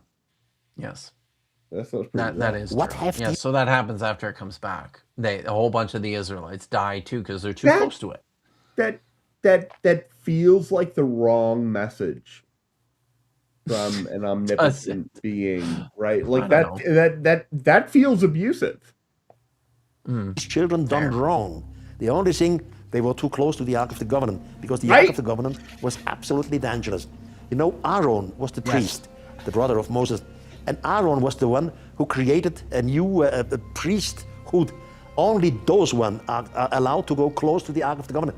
They had to wear separate suits, 7 times woven, separate clothes. Is he quoted in scripture? Did they have different clothes? Yeah, this is so. This also gets complicated because there is all sorts of, and if anybody saw some of the streams that I did with Dr. Jordan Jones, I did them sort of close to my birthday last month. Dr. Jordan Jones from Bible and Archaeology and the University of Iowa, he did his PhD dissertation on the Covenant of Phinehas, but a big part of his dissertation work is delving into this issue within the Hebrew Bible of all sorts of different like priestly polemics. There's different groups of priests, and there's competition in terms of who is really the right ones to be in the service of Yahweh. So you've got priests tying their lineage to figures like Moses, like Levi, like Aaron, like Phinehas, or Eli, right? Like you've got these different priestly groups. It's very complicated, but throughout the majority of the Hebrew Bible text, like the whole Old Testament, the preferred group are the sons of Aaron, the priesthood of Aaron. So they tend to distinguish themselves from everyone else in various ways, including in the book of Exodus. That's what. So this is golden garments of the Kohen Gadol Shemot. I believe this is a rabbinic text, but it's drawing from Shemot is the Hebrew name for the book of Exodus. But the description of the priests there are pretty precise and strict, that it's only the sons of Aaron who wear the ephod, which is the breastplate that he's got on with the bejeweled breastplate, and the turban. So they're the only ones who wear this stuff, and they're the only ones who enter into the actual sacrificial service of the cult. This is to protect from radiation. No, it's not. I mean, what, Fandy? You're an astrophysicist. Would that even work? Would it work? Come on. I mean, probably not. Right. What do you need to protect yourself against? Like the default is lead, and there's a reason it's the default. There might be things that are better, like tungsten might be better than lead, but tungsten's also like 18,000 times as expensive as lead. Good Lord. So yeah, no, lead. Just surround yourself with lead, and lead's got its own problems. Okay, you don't want to be like licking lead. Okay, right? Yes, I feel like it's bad. Yeah, would not recommend. For $5, Racena is saying, weasels, you're bad at explaining shit. The blue light you see when the demon core goes critical is from this radiation in your eyeball liquid. Fear the demon core. You're not fearing the demon core. Yeah, in that case, yeah. If you ever see just a flash of blue in a situation where somebody's like, it's possible you got irradiated, like, you should get your affairs in order, because what happened is particles went through your eye at a speed such that when they emitted radiation, they were moving faster than the light, because light has a lower speed limit than normal inside your eyeball. Because it's in goo, not because your eyeball is special. And so it causes like I said before, like a sonic boom, but the light equivalent. And it turns out that looks blue. Huh. Wow. Good to know. Cool. Thank you, Racena. You kind of redeemed yourself, because I was going to come to your aid and say, listen, lighten up on the weasel, because he's an astrophysicist, and maybe this atomic shit is not really in his wheelhouse so much. But you did it. It's okay. All right. Nuclear physics. Yeah. Awesome. Which Thanks. A lot. Hey, Jordan from Reason to Doubt. He's a nuclear physicist, isn't he? Do you know who that is? Vaguely. Something. Jordan's super cool, by the way. Yeah, I know who he is. I just had no idea that he. I don't know. Something like that sounds familiar. Yeah, I'm pretty sure he's a nuclear physicist. But I gotta double check. Anyways, the government was dangerous because it was in reality a plutonium reactor. Why? No. Oh no! What did he say?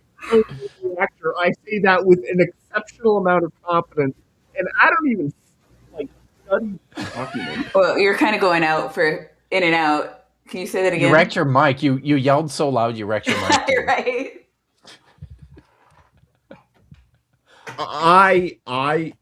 Everything that guy said was bullshit. Thank you. What? No, that can't be right.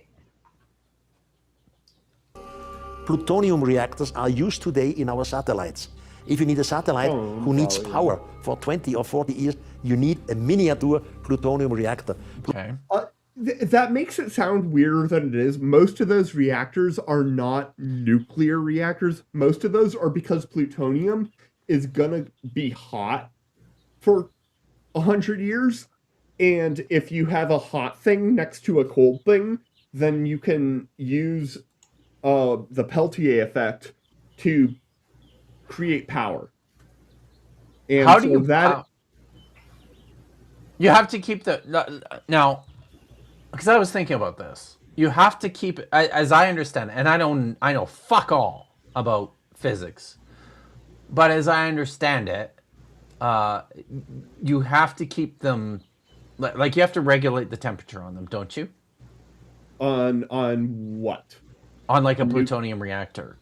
And yes, you're thinking about a proper plutonium reactor where you actually have like fission reactions going on. You're thinking about a plutonium reactor like we have that make us power. This is much more boring than that.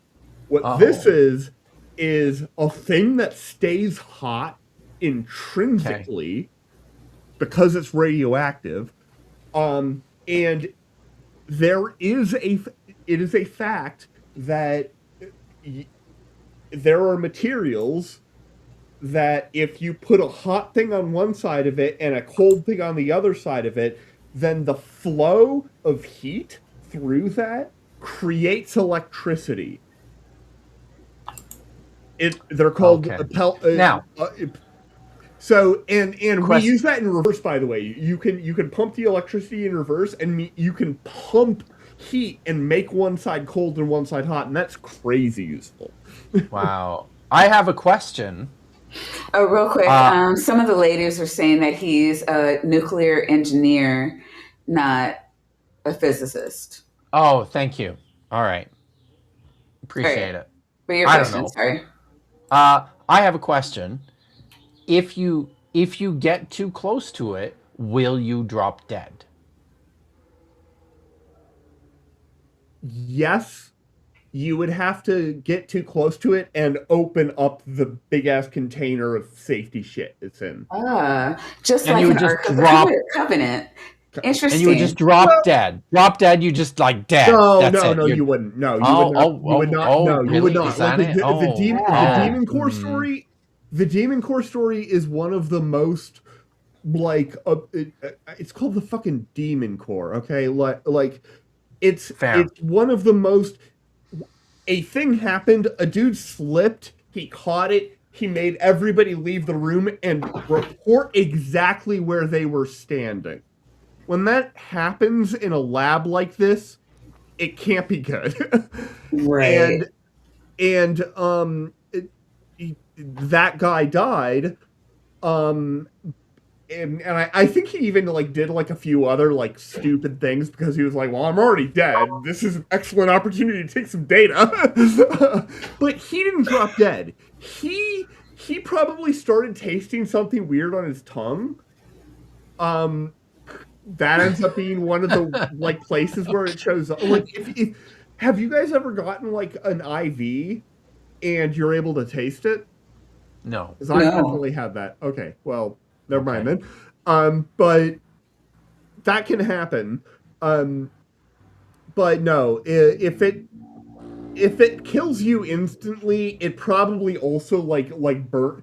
Like, you'd have to be, like, exposed to a nuclear blast to do that, and then the thing that's killing you instantly is the nuclear blast. You don't die instantly from radiation. Yes. And I think that never happens.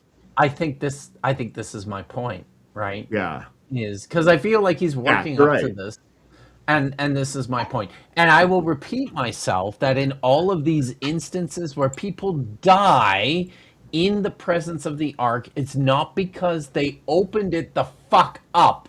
That's not what happened. They touched it. They touch it, or they're too close. Or they're too close. It was because they were too close, which is even more lightning-y. Okay, it's definitely lightning. Yeah.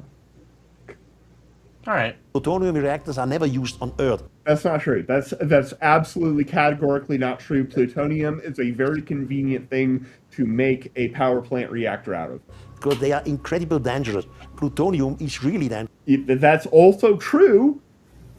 A lot of things are very dangerous. Just a little piece, powder of plutonium can kill thousands of people. Yeah. Do you know how hard it is to get like a little piece or powder of plutonium? No. It doesn't sound easy. It's the easiest way would be probably to steal it, and I can't even imagine how you would get away with that. The other easiest way would be to make it, and you would get caught. like if you made it in any amount that mattered. Ancient Israelites, right? They're nobody's catching. I mean, who's there's no on the lookout for that. nuclear energy council or whatever the fuck who's monitoring. And I mean, it came straight from God. Yeah, right. The captain of the spaceship. Sorry. Oh, right. Yeah, forgive me. Thank you for correcting me. I wouldn't want to be wrong about that. Captain God. Yeah. Yeah, Peltier, yes. For the people in the chat, I see people talking about it. If I didn't say it before, it is the Peltier effect. It's a very, very high radioactivity. That's why we use it only in satellites, and they never tell it to the humans. That in these satellites, the energy came from plutonium reactors. So, plutonium only exists in noticeable quantities because we make it. It is one of these elements that does not exist in nature in measurable quantities. And we're able to measure some pretty small amounts of shit. So finally, the Ark of the Covenant was back with the Israelites. 72 of them died. They continued their trip, and Solomon created the first temple. Solomon put the Ark of the Covenant. Whoa. He's skipping a whole bunch of shit here. Like, the Ark of the Covenant is returned by the this is like 200 fucking years before Solomon is even born that any of this is happening. Yeah, but he said then. Maybe it was like one of those Donald Trump time machine things. You can't bring that up and just expect me to like let it slide. Fuck me.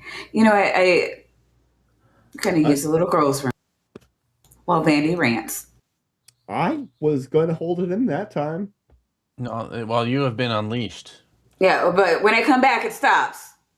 Fine. Okay. So the thing that she was clearly setting me up for candy was that my father's first graduate student and his lifelong good friend was John G. Trump, Donald Trump's uncle, which obviously means that I'm basically, I don't know, like Secretary of Energy or something, right? And I was talking. Like, goddamn.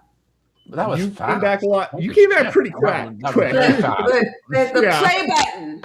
Continued their trip, and Solomon created the first temple. Solomon put the Ark of the Covenant in a temple in a holy place. Then Solomon, by the way, he had some flying machines. Solomon could fly all the time. Wait, what? He had flying machines and he could fly all the time. What a part of this? Where is that? Where is the flying Solomon in the fucking text? Where is that? Right here. Where? Right here in his empty little head. Right? Do you see? You want a source, Jack? My source is I made it the fuck up.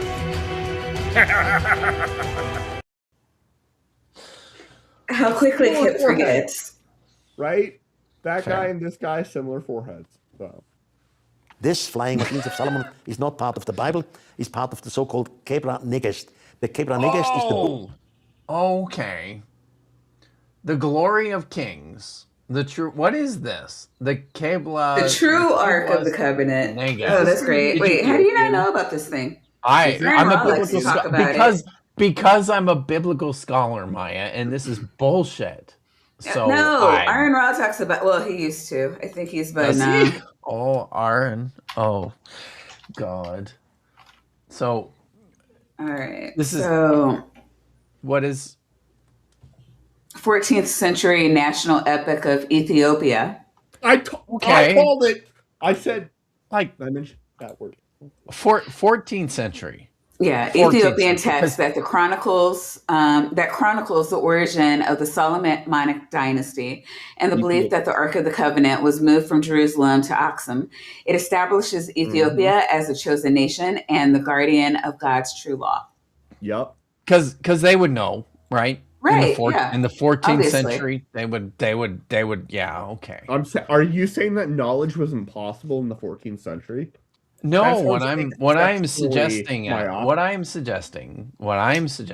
is that the responsible approach to this, as an historian, as a philologist, as a scholar of antiquity, is to go to your earliest sources first, right? And then only to use those later sources as they are able to fill out credible details. Wait. This sounds like you're talking about being a critical thinker.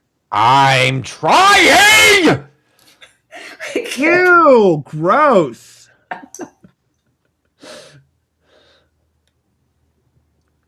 Wait, hold on. Am I supposed to press play? There was no lead. Yes, she was your busy only with her job. lip gloss. Couldn't you see There you that? read She was like through about the the lip gloss saying, press the goddamn play button. The Sorry. Kebra is the book of the kings of Ethiopia. There you read about the flying machines of King Solomon. They even say how fast. It's not a machine, that's a carpet. It sure looks It is like a a carpet. carpet. And What also, is he carrying with him? That lantern is obnoxiously large, especially on top of the fucking carpet. It's a flying machine, Vandy. Wait, is that a plutonium reactor? Yes. On Thank you. It is the Ark of the Covenant. It's the pure God energy that he would obviously be needed to fly through the air. Yes. Am I not paying attention to the words coming out of his mouth? Maya knows. So in one day, he made the distance. This is what you learn in Catholic school, right? The only thing I learned in school is that the mitochondria is the powerhouse of the cell, and it's not funny in this context. Is Dr. Dan here? Oh my God. I don't think so, otherwise it would be funny in this context. But I do want to thank Lucy Hayes, who's sharing her community with us. Hello, motherfucker. That's a good We are we're discussing the Ark of the Covenant and how it was helping Solomon to fly through the air, and is only chronicled accurately through the Ethiopian text of the Kebra Nagash, or however that's pronounced. If you would so welcome, join us. Anyhow. We're learning science and shit. Right? Yeah, and shit. All right. Solomon created a temple and had a separate room for the Ark of the Covenant. Really is not. That is nothing. I mean, this looks like the fucking Solomon's Palace temple. of Versailles. Doesn't it? No, where the Ark was housed. How did you miss this in Bible school, Kip? Can I? I mean, I have actual fucking diagrams of this. Okay. Okay. I am. No, of the temple. Oh shit! I didn't do that part yet. Sorry, I have to do a part. But I have diagrams. I have pictures to share. It's Solomon's Magic: The Gathering card. Yeah. Yeah, it's like it's like the chocolate frog card, right? Oh wait, is Kip going to share something with us? I don't know. am. I'm just. I am. It's just I don't give me a have sec here. control Okay. Maya. Wait, Here we go. It's Doctor not tapioca weasel. Okay, I see how it is. I only noticed that now. listen. No, we're not getting All off right. topic. God damn it! Here, I feel like No. what the fuck, Look. Kip? This is important. Uh-huh. This is important. Okay. These are actual excavated examples of temples from the region. We don't know. I mean, because we're not able to actually excavate. Nobody is able to actually excavate on the Temple Mount in Jerusalem.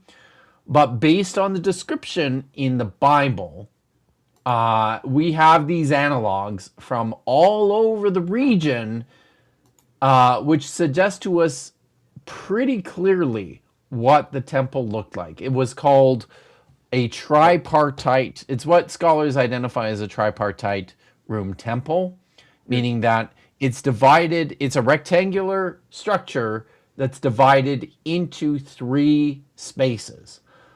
As it's described in 1 Kings chapter 8, there is a portico at the entrance. There is the main hall, which is called the Haikal, and then at the very back. Pardon? You've got 3 rows of stuff. Yes, and at the very back is the holiest place, or the Devir. In Is the that where you description put the of flying machine? No, there's no flying machines, Maya. No flying machines. How did Solomon get in the air on his magic carpet? I mean, flying machine. I'm looking at the diagram here, and you've got 3 rows. Are those the 3 segments? No. So this is just 3 examples from many. And this is not.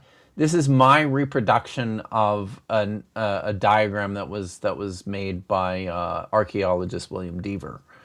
So, and I most scholars would agree that. Where did it go?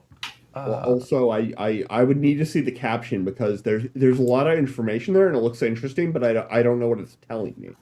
So it's I have to. Let me just grab the book. So this is in the book, right? Mm-hmm.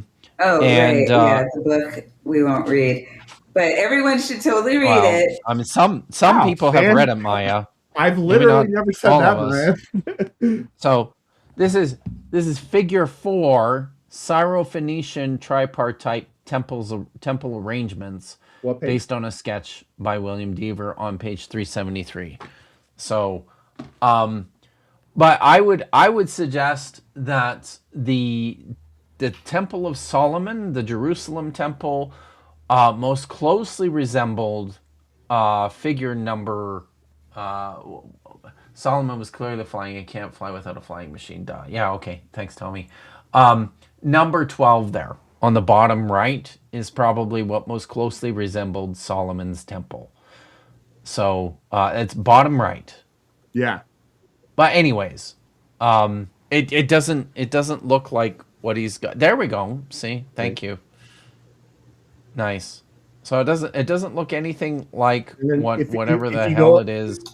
A few pages. It doesn't. There's a nice animation. Yes. There we go. Just saying. Yes. But I could pull that one up too. No, move it on. All right, fine.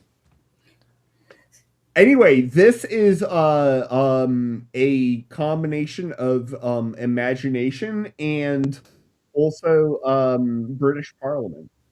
But mostly imagination. I think Kip just has like an earlier draft of the temple. This is clearly the finished temple with flying saucer inclusive.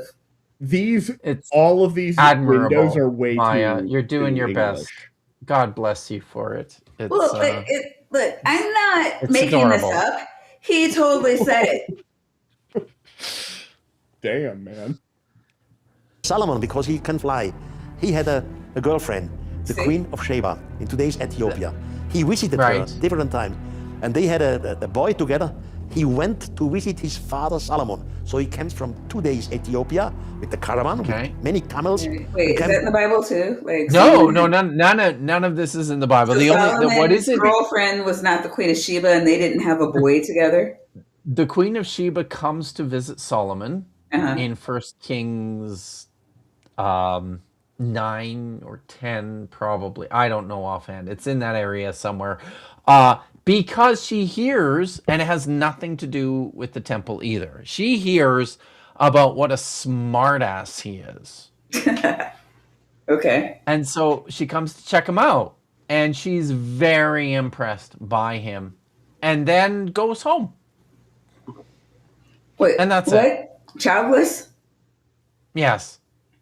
So Yes. We have no idea. they didn't hook up, and then he sent her have back no pregnant, and idea. then he sent the flying machine to pick up his son No. from Ethiopia to fly to No him. idea. Okay. No. That's It's weird. not in the I've used Bible. that It sounds trick hot, several though. times. So to Jerusalem. And in Jerusalem, Bainalechem said to his father Solomon, my mother, the Queen of Sheba, which you love so sehr, has some was problems. that true? Was it really? What? I don't know. Jillian- I have Jillian no said idea what that. map she's talking about, but she Okay. seems adamant about it. Israel is Which, spelled which, wrong. which on that map? Do you? Hey, Bree.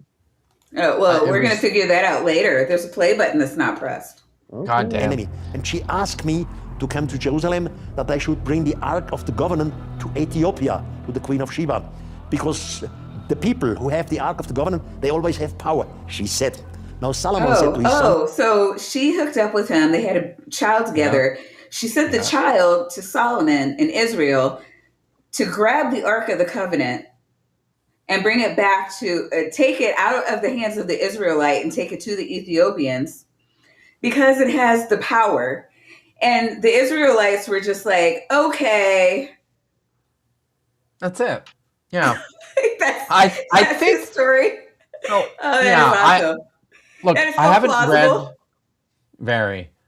I haven't read these texts, but Saved. I mean I know I'm familiar with this tradition, and if memory serves, and I could be totally wrong about this, it was a covert operation, so they snuck it out.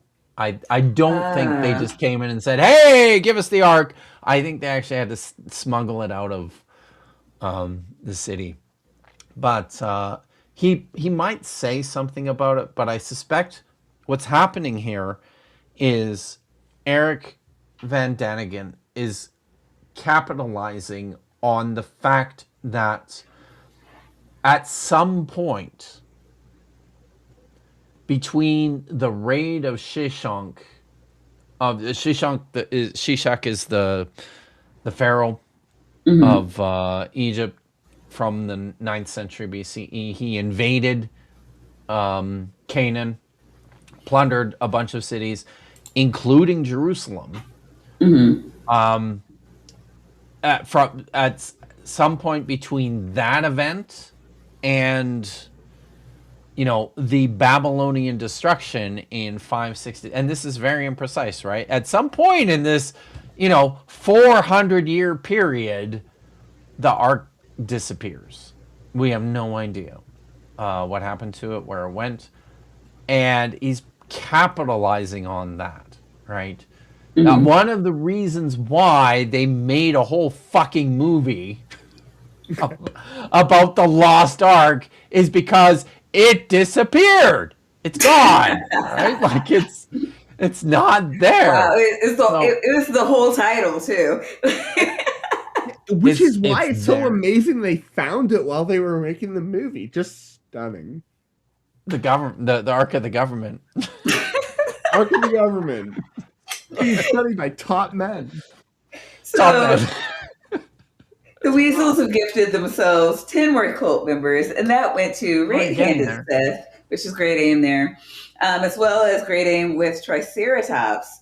There's T-Gram, Meredith Navin. Oh, Trusty Abe, way to go. Christina Rain, Megan Fox's Giant Boobs, great aim there. Same with DM Wing, Maynard Saves, and Hecklick. Holy fucking shit. And Regios is like, wait a minute, I'm not feeling loved. Let's just wait a minute. clarify though Yeah. that Jillian Wren did not get a membership. This is For the insane. love of God, Jillian. Oh, it gets worse. You have 10 names to read, and none of them are hers. Jillian is not one of them. Why is this a thing?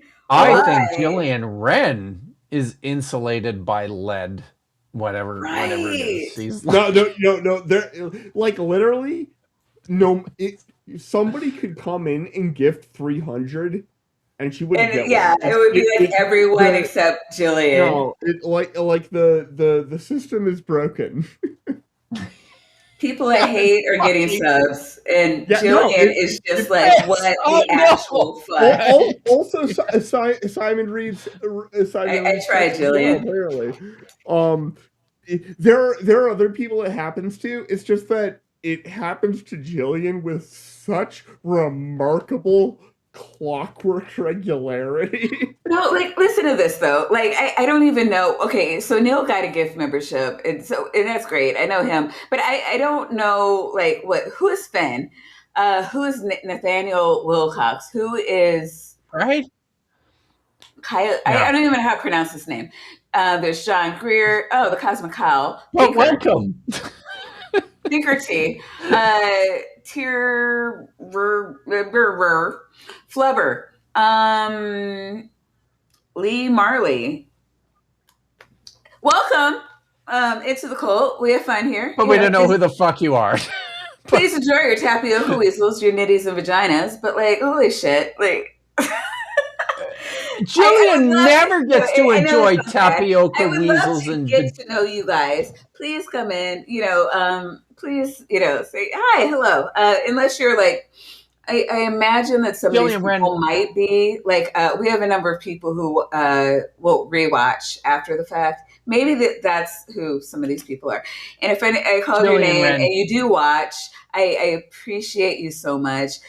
We love you. And, anytime you're willing to lose sleep for us and, join the crew in the live chat, we would love to have you. It bears repeating and pointing out that Jillian Wren is here every goddamn week and has been forever and has never enjoyed the sweet, sweet taste of nitties.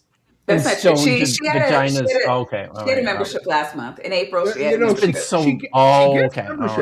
It's not that's the part about it that makes it second level. She's addicted. Like that's it. You're telling me she's addicted. One by land, wolf by sea. Hilarious. I had to double check that, but it says one by land, wolf by sea. Very good. Do you have your membership thing? Jillian, maybe Jillian has all of the settings. I assure you. So, I guess it's the lead. I don't know. I don't know why I can't believe Royce doesn't have one. Simone deserves one as well. Who else is? I think I was never here. I mean, they come pretty often.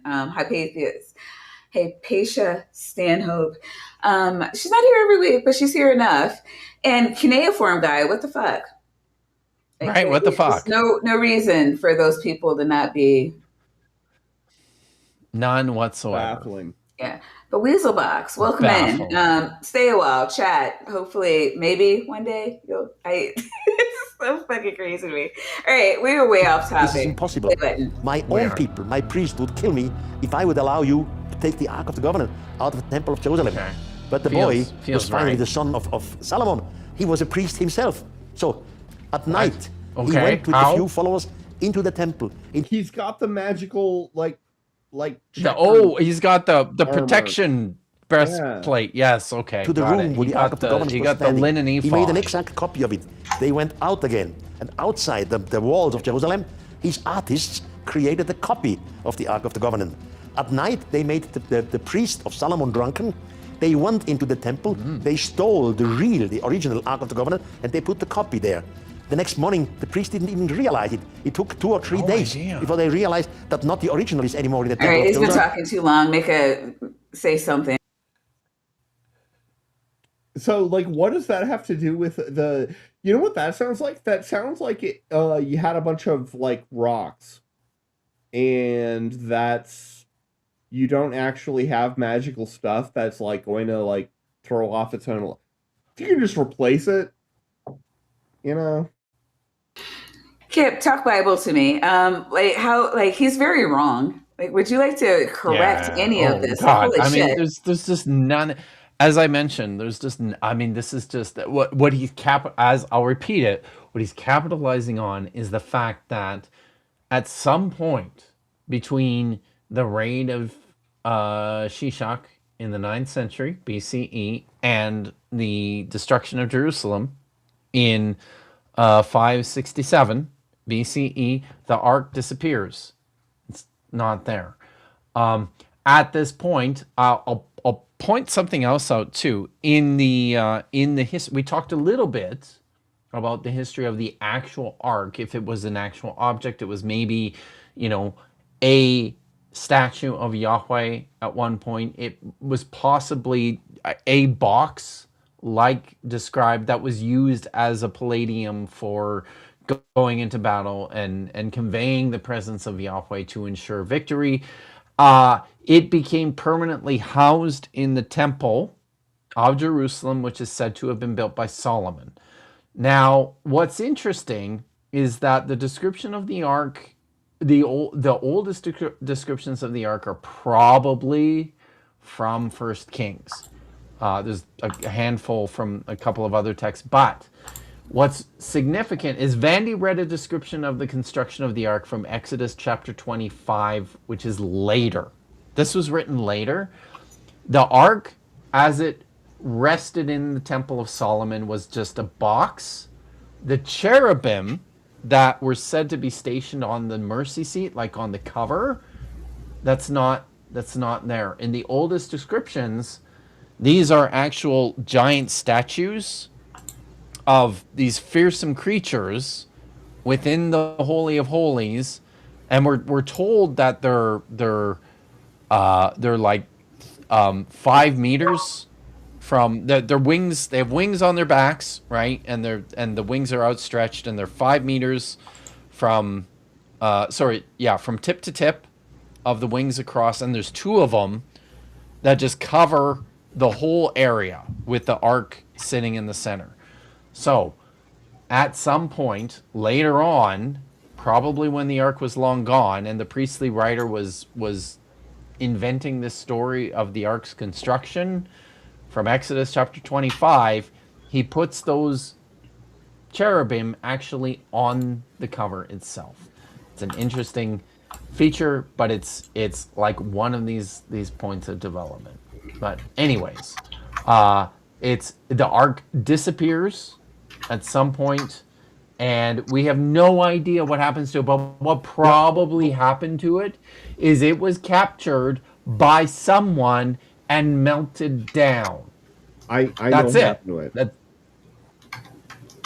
I know what happened to it. Okay, so what you need to do is you need to watch the show Lucifer on Netflix, right? Because did they talk about the Ark of the Covenant? Do they? Is that no? But they talk about like his wings getting cut off and stuff like that. So. Oh well, I mean, where I don't know. You're not even listening, dude. Press the play button. Fair enough. It is a copy. Now Solomon, he knew exactly it was my son. And he went with his horses to follow, but he could never reach him because Bainalechem with the Ark of the Covenant again. Because Bainalictum, it said inaudible, but I feel like they can make it not inaudible.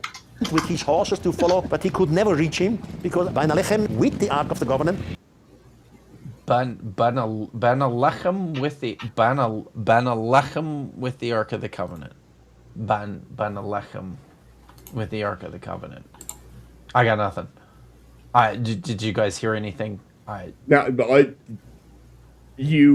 You repeated it and broke it down as well. So it may not have meant anything. Okay. Or it may have meant only something repetitive with what we already know. Actually, before we do this, Brigwin's got a great point. If touching it killed people, then how did they steal it? Oh. They wore gloves. Well, it has poles, right? Like there's poles that extend, and they're permanently attached in the ark too, right? Yep. That's actually within the text. It says that they're permanently attached, and then in the story that appears in First Kings, which is one of the older traditions, it says that the poles actually stick out from, like, there's a curtain that separates the holiest place from the Haykal, the Devir from the Haykal, and the poles from the ark itself actually stick out into the less holy place of the Haykal. So into the less holy place. Okay. You can So move it without actually touching it. Yeah. You can do it. Race note, we would like to remind everyone that Ron Wyatt found the Ark of the Covenant. He's very vocal about that. My Give him God. money. This is like the best story ever. Like, seriously, you have to, if you do nothing else, you have to watch Ron Wyatt tell this story. He cries and everything in it. It's amazing. It's an amazing story. It's total bullshit, but it is an amazing story. I appreciate it on the level of his storytelling. Really. It's incredible in the original sense of the word. Fair. Yeah. It absolutely is. It's like I tell people, like, listen, this word gets misused, but this will set you right. Together with the strange being. Oh, sorry. This was an example earlier in the video of a picture of the Ark. This is not live with where we were, which was here. Again, was flying in one of these flying machines to today's Ethiopia. So the original of the Ark of the Covenant arrived, in fact, at today's Ethiopia. The Queen of Sheba, she was very, very happy. Thousands of people surrounded the Ark of the Covenant, and thousands of people died. Again, with the same sickness. Yes. Sounds like sounds like they're reading the Bible and making shit up. Or is that, or it sounds like a hardcore, like, big ass news story that would definitely be on the news, because as we had before in the second book of the Kings. Now the Queen of Sheba was afraid of the Ark of the Covenant. She realized that this object is dangerous. If it so she stole it and kept it for herself. Great. And then was like, oh shit, this thing is gonna totally kill me. That's why you have underlings, like, wheel it out into the wilderness and just leave it there. And then you make that entire area verboten. Is Reggie let's talk about Dan McClellan? I keep seeing this Dan person that Kit may know debunking that Ark claim fairly often. What Ark claim? Which one? Ron Wyatt. Oh yeah, probably. It's probably Dan McClellan is the most famous Dan on social media. All of my Dan concerns are concerned with the Dan that doesn't want you to know that mitochondria are the powerhouses. Oh my God! Down in the ground. Oh, hold on. While we're on the topic of Dans, we're totally ignoring that one. The mitochondria are the powerhouses. No, shut up! Quiet. I just want to clarify that. Oh, you don't know. You can mute him, can't you? We can mute the guy or drop him from the. We can drop him from the stream. It just. Here we go. So I just want to. I do a show every Thursday night that Maya does not watch, where I read Hebrew text for an hour and translate it and parse the verbs. And I always do it with a guest, with a friend. And this week, on Thursday, Dr. Dan McClellan, New York Times bestselling author. You're going to do this again at the end, aren't you? I am. But you know what? It's better to do it often. he's gonna be on with me on Thursday night. It came up. Right, it came up. That is awesome news. It is. I'm very happy about it. Me too. Where's that play Have I button? been unmuted? Maya might even watch. Play Button. there. Today, in the Ethiopian city of Aksum, Oh, yes, the I've heard of Cathedral this. of the Holy Virgin Mary is standing. Now, this is Coptical Christianity in Ethiopia. And a few years Optical Christianity in Ethiopia. No, they really do believe that they have the original Ark of the Covenant, and therefore the original really Christian, do. or the correct way to Christian. Is this guy holding Lucius Malfoy's wand? Kind of, right? But this is fascinating to me because I saw a number of years ago. There's many documentaries about this, but I saw one where like the documentarian goes up to, there's guards right at the entrance of the shrine. You can't go inside ever. Nobody can go inside. Oh no, it's so dangerous. Yes, because the Ark is in there, right? Yeah, So we wouldn't want you to hurt yourself, so you should just stay out there and never see it. That's right. So the documentarian comes up and is talking to like one of the guards. And he's like, "So the Ark is in there?" He's like, "Yes." "You've seen it?" "Yes." Did you see it today?" "Yes." It's like, "Yeah, I was just in there, and it's right there." It's like, it's wild. It's wild, right? I want to see it. I want to know what this thing. Why looks would you like. not put that on camera? I don't. Right. If you have the power of God behind you, they had It's to. dangerous. A few years ago, maybe 5 or 6 years ago, I mean, it's an old shrine by now, right? Like hundreds and hundreds of years old. They had to do like major renovations and fix the roof that was falling apart, and you know they had to cover like the whole thing with tarps and shit so that nobody could see. To be fair, Notre Dame caught fire a couple of years ago, right? Sure. Yeah. head of the Coptical Church was in Switzerland shortly and in Germany. And one journalist asked him, "Do you know about the Ark of the Covenant? Is it true that this is in Ethiopia under the Church of the Holy Virgin Mary?"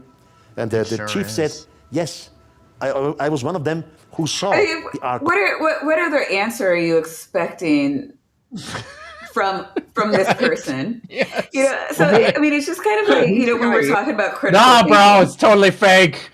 I mean, I understand, like, okay, at least ask the question, you know, but like somebody should ask. It's like, okay, so what you're saying, it's in there, but like that shouldn't be like the question. That's like the starter. It's like, okay, now that you've said yes, that's what you end on, because it's probably going to burn your bridges. It is the starter question. This is your claim, correct? Yes. Okay. Yeah. Now I would like you to prove your claim. Like it's never, you don't end on, this is your claim. You continue to point this out, Maya, over and over and over again. I do.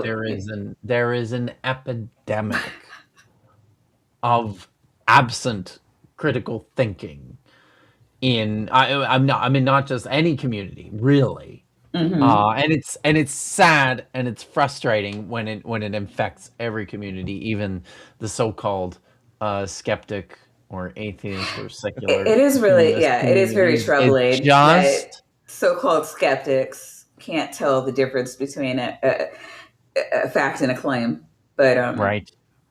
It's whatever. It's just, but I mean, like, for this guy, it's just like he's using as evidence. Yes, I asked a guy if he was making his own claim, and he said, "Yes, I am making my own claim." Like, that is his whole thing here, and therefore you should believe that the claim is true because he asserted. Because I asked the guy making the claim if it was his claim, and he said, "Yes, this is my claim."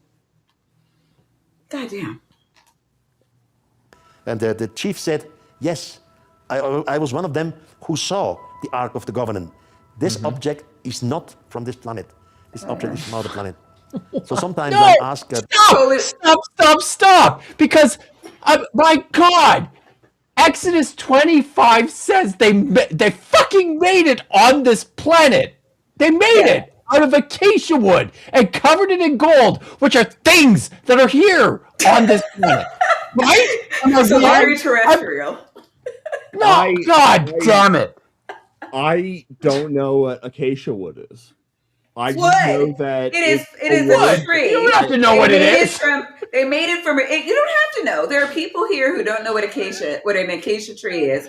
It is a tree that you can chop down and make things out of if you wish, like any other fucking tree.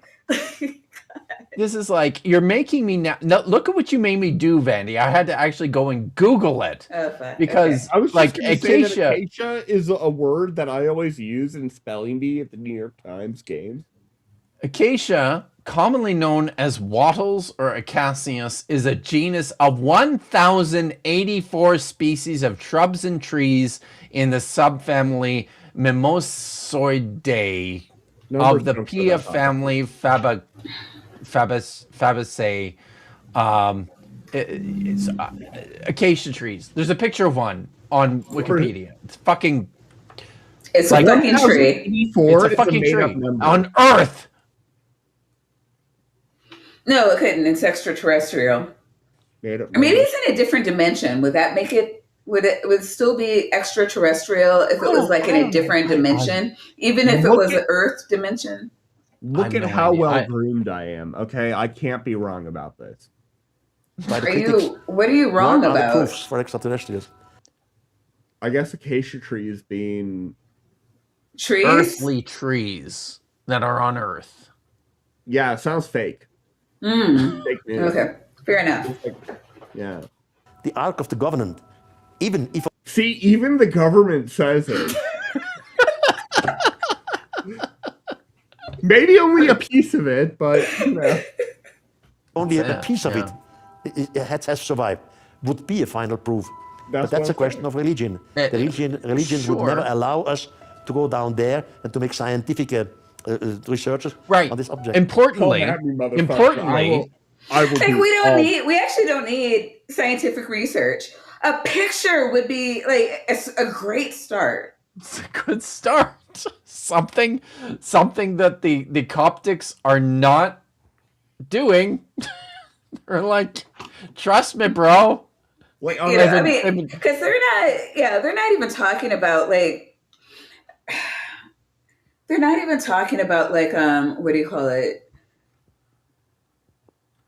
Like I just lost it. But yeah, they're saying that there's something extraterrestrial under there, and they're not even saying that they did scientific research on it. They're just saying they have it.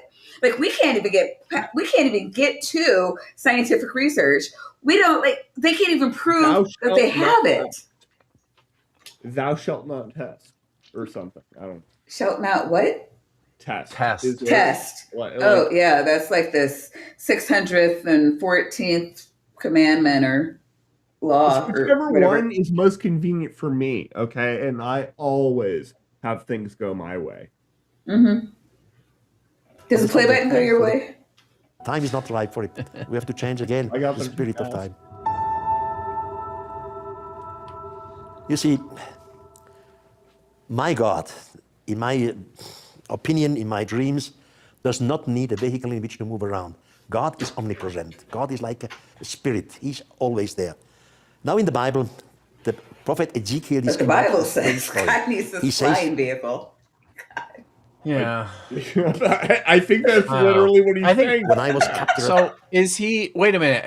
Is he making the point?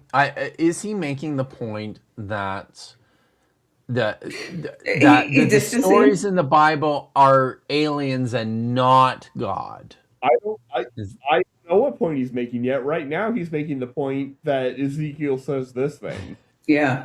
I think it was just Hey, it's like, hey, look, don't look at me. I think God is everywhere, but the Bible says, and now we're getting into Ezekiel. Yeah, like I'm gonna let him finish. God is omnipresent. God is like a spirit. He's always there. Now in the Bible, the prophet Ezekiel describes a strange story. He says, when I was captured among the captives at the river of Chebar, you have to understand, at that time, Jerusalem was overtaken by the Babylonians. The Babylonians ruled over Jerusalem, and the high society of Jerusalem went as captured slaves to Babylonia. There they have to work for the Babylonians. Ezekiel, by profession. True. So, wait, it does say that? Wait. That the Yep. Israelites had to work for the Babylonians? They were so the leading citizens. This is the way the Babylonians did it when they conquered and captured a region or a city. The smart thing to do is to take away everybody who's in a position to potentially moderate. Pretty Right. sure, So just take all them. governments do. Well, all Yeah. big governments, but yeah, when everybody at the top falls once the Yeah. So you take them. takeover, You just take them back. You just take them home with you. Right. Take them away, and then they enculturate. Or sometimes them. you send them back to God. But they didn't. The Babylonians didn't do so much. Okay, I mean, fair. I'm sure they did a lot of that. But like the king, we're told the king and the royal family and the priesthood and lots of the wealthy people. They just took them back to Babylon and the army too. Like they took the army, Sure. whoever was still alive, right? Like of the army, and they just left the poor people in the land because what are the poor people going to do? Well, somebody has to till the land. That's right. So, yeah. Was a high priest at the temple, so he was among the high society. Wait, did he had to work say there. that? Did he say that Ezekiel was the high priest? I think Is that so. what he said? Because no, Was a high priest. Yeah. was Of a the high temple, priest? high- No. His profession was was- high priest of the temple. No, he was. Okay, he listen, was. Yeah, but listen, But Doctor. Kip was talking. Let me just Fair. make this Okay. this comment. Okay. You only have the word doctor 3 times in your subtitle. That's insufficient to be an authority on the topic. Okay, fair point. Thank you. I'm So, trying to contribute. Ezekiel was part of the Aaronic priests. He was a member of the priesthood of Aaron. He was Oh, I not, thought you- as far as I can tell, he's never identified as the high priest, which And is that I terminology. To be fair, this is terminology that comes later. The actual designation high priest, and this is something I learned from my series of videos with Jordan Jones, is something that comes later. It's like post-Persian. It's after the exile. If there was there probably was, right? Like a top man. But yeah, probably. Men. A top priest, a high priest, right? It's just never spelled out so explicitly in the biblical text. Ezekiel is never identified So you're as the saying high that priest. Ezekiel was a bottom? Yeah, that I mean, Ezekiel was bottom. This shit was Oh, classified. God. There's a lot of different layers at which this works. You used to ask me questions. So he was among the high society. He had to work there. Oh shit. Now, when these slaves are working, and Ezekiel writes all this in the first person, that means the I form. I did, I saw, I Very, realized, very not good. a story. Thank you in for the telling us. third person. I saw. Hey, Ezekiel this writes- man knows pronouns. Yes. Very good. I'm just being a All of a bit sudden, funny. they hear the noise in the sky. All the slaves look up there. Then he sees an object coming down from the sky. Then he realizes that the object makes a tremendous noise. He compares the noise with the thundering of a waterfall. Or he, What the fuck is this? Oh my god. This is gonna That's give me terrifying. You know, Right. I am so I am mad that I was wrong, but like it's 6-year-old AI. It doesn't get Fair. much better than that, right? Yeah. I mean, It's actually probably really good for the time. 6-year-old. I would expect. Okay, I would. Okay, expect we're not this- getting into an AI discussion. We have 15 minutes It's before we not an end. AI discussion. It's a video game graphics discussion. Okay. Because Yes. Okay. for a Well, game that no, was we're not doing released that in either. 2020 We're or not doing that 2019, either. We're staying on topic. You can mute them, right? You could do, or just like. But drop okay, them. back to the topic though. In Ezekiel, I have told you repeatedly, I'm tired of the side tangents. God damn it. Doctor, not doctor. compares it with Wait. fighting wagons. I'm being good. Stop. I Okay, promise. you are being I'm- good. I have I'm a the question good for one. you, though. Yes. So in Okay. Ezekiel, they're describing angels, not flying saucers, correct? Wait, what? No. Yeah. So, there. Yes, divine.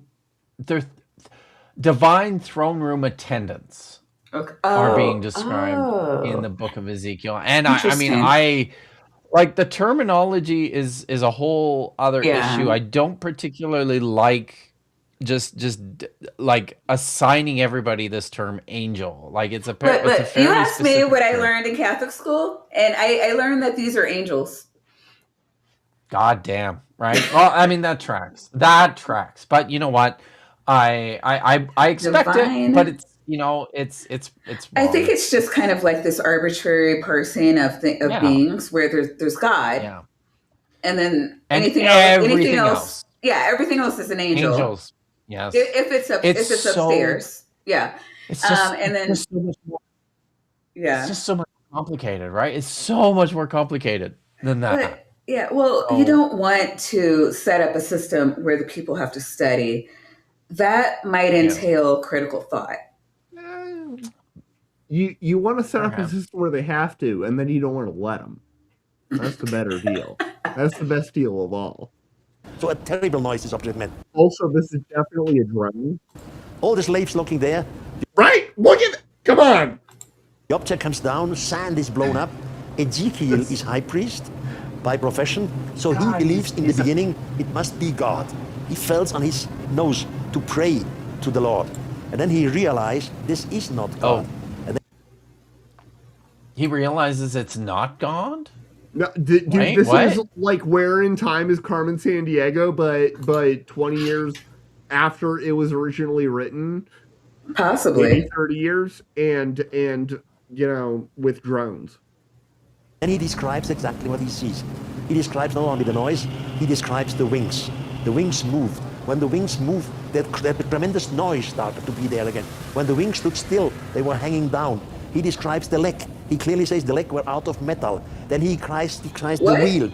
And the Wait a minute. Ezekiel says the legs are made of metal? He's talking about hydraulics. No, he's talking about. So it says there's like a river flowing out of the. This is the throne vision of Ezekiel. Right. Yeah. And yes, the divine the term that's applied to them by the rabbis are the ofnim, and they're called that because they're these wheels surrounded with eyes. Right. And then there's like an individual creature that is attached to each wheel, and there's four of them on this square throne platform, right? Okay. But then it says that there's a throne on which Yahweh is sitting. He's buck naked, by the way, and as one does. It says as yes. This is. That nudity is actually probably a sign of divinity in a lot of the biblical stories. Okay. It's an important. Sure. It has an important role to play in Genesis chapter 3, right? Kip, 2 and 3. If he's not nude, how do you know? How else would you know that he has the biggest dick? I'm just saying. This is what I told the judge.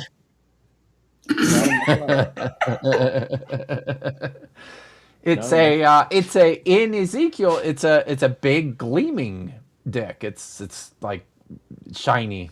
And it says that there is a river that flows out from the big shiny dick. Yes, and I think that's what he's suggesting is the leg, the metal, the metal. Like I don't know. I am grasping here. Oh, we should have started here. God damn. Oh my God! All right, we've only got another minute of this, and then we're gonna wrap up. But I know I have to know. It's sad. Play button. will shock him totally, because the wheel of his times can go forward and backward. But the wheel which is here, they go also forward and backward, but at the same time, left and right, without making a steering movement. You see, when you are sitting in your car today, and you want to make a curve, you make on your wheel a curve, a steering movement, and the wheels are turning now that you come in your curve. Ezekiel sees a wheel. So it's which both goes the size of the big steel dick and the motion of the ocean. I don't know. And, I mean, and there's he's just there's a whole thing about angular momentum here that we don't have time for. it just have any of you guys ever seen Can you do the movie? angular momentum thing in like inside of 60 seconds? No. Okay, gotcha. Yeah. Kip? Have any of you guys ever seen the movie I, Robot? Yes. Yeah. It was with Will Smith. Do Yes. you remember all the vehicles in that movie, instead of wheels, they had like spheres, right? Okay. It's They have probably like hovering spheres of AI magic that let them go on the roads. yeah. But they, you know, they're multi-directional, right? Like you can go any direction you want because you're just sitting on a ball. I mean that seems to be what Ezekiel is describing when he's describing the throne, or that these spheres. But then they're covered. It's super weird because then they're covered with eyes, and yeah. But anyways, it's Here, iRobot. Like they weren't literally covered in eyes. iRobot. no, not an iRobot, but in Ezekiel probably. So Every week, I become more and more like a weird I've noticed. Jumanji creature. I have noticed. I'll be honest, because like I'm trying to do thumbnails, and you've not. These are good. Whoa! We're creeping up on 3 hours, and Kip needs about that much time to talk about himself. Damn. It's short today. Right, you get 2 minutes. Hold up there. Oh God, 2 whole minutes. 2 whole minutes or less. If you want to wrap it up in like 30 seconds, I would not be mad at you. All right. Watch my channel. Who are you? Where are you? What do you have coming up? Just this week. Just this week, Kip. Okay. Watch my channel. Buy my books. The other ones don't matter, but the popular book, the most recently published book through Amazon, and courses.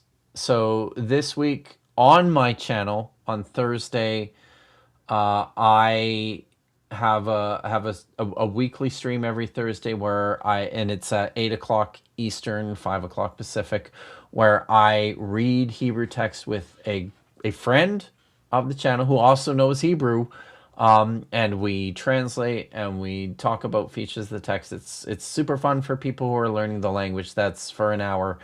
And my guest this week is New York Times bestselling author Dr. Dan McClellan. On Friday, I do a live stream every Friday at 5 o'clock Eastern, 2 o'clock Pacific. I will be joined this week, I believe, by Doc Dino. All thanks to Maya's stream last week, who hooked us up. Yeah. So we're going to do something about dinosaurs in the Bible.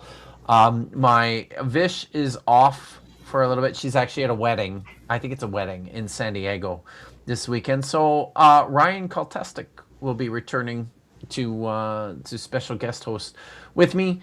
And then on Saturday, I will be on Dapper Dinosaurs channel, as I usually am, at 3 o'clock Eastern, noon Pacific. And then in the evening, I will be with Dr. Tapioca Weasel and Nitty for another installment of Budget Scripture Saturday at 10 o'clock Eastern and 7 o'clock Pacific. And that's the show where I drink a lot and we look at bad videos about the Bible with lots of bad AI and we laugh. And it's fun. I think it's fun. So please come and check it out. And I'll just say, thanks. I'll say one more thing. If you're interested in learning Hebrew, I have a new course starting on Wednesday through the religion department, which is connected to the channel Religion for Breakfast. It's called Learning Hebrew Through the Book of Jonah. You can sign up now and join me on Wednesday. It's 12 weeks, and it's going to be great. Is there homework? That's it. Yeah. I mean, if you don't do it, it's not like anything happens because I'm if like we, if not we checking. do it, does something happen?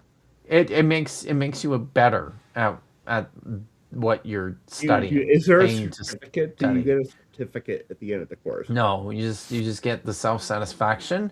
You get the satisfaction that you can certainly read the Hebrew text better than Wes Huff, and probably read it better than the now disgraced Egyptologist. How's that? I need a certificate. I need to make certificates that say congratulations, you can read the Hebrew text better than Wes Huff. I have a ChatGPT Pro subscription. I'll help you. Oh, dude, yes. Let's That is awesome. Kip, thank you so much. it's my pleasure always. So Kip kind of did your plug for you this week. Do you have anything else coming up or Never.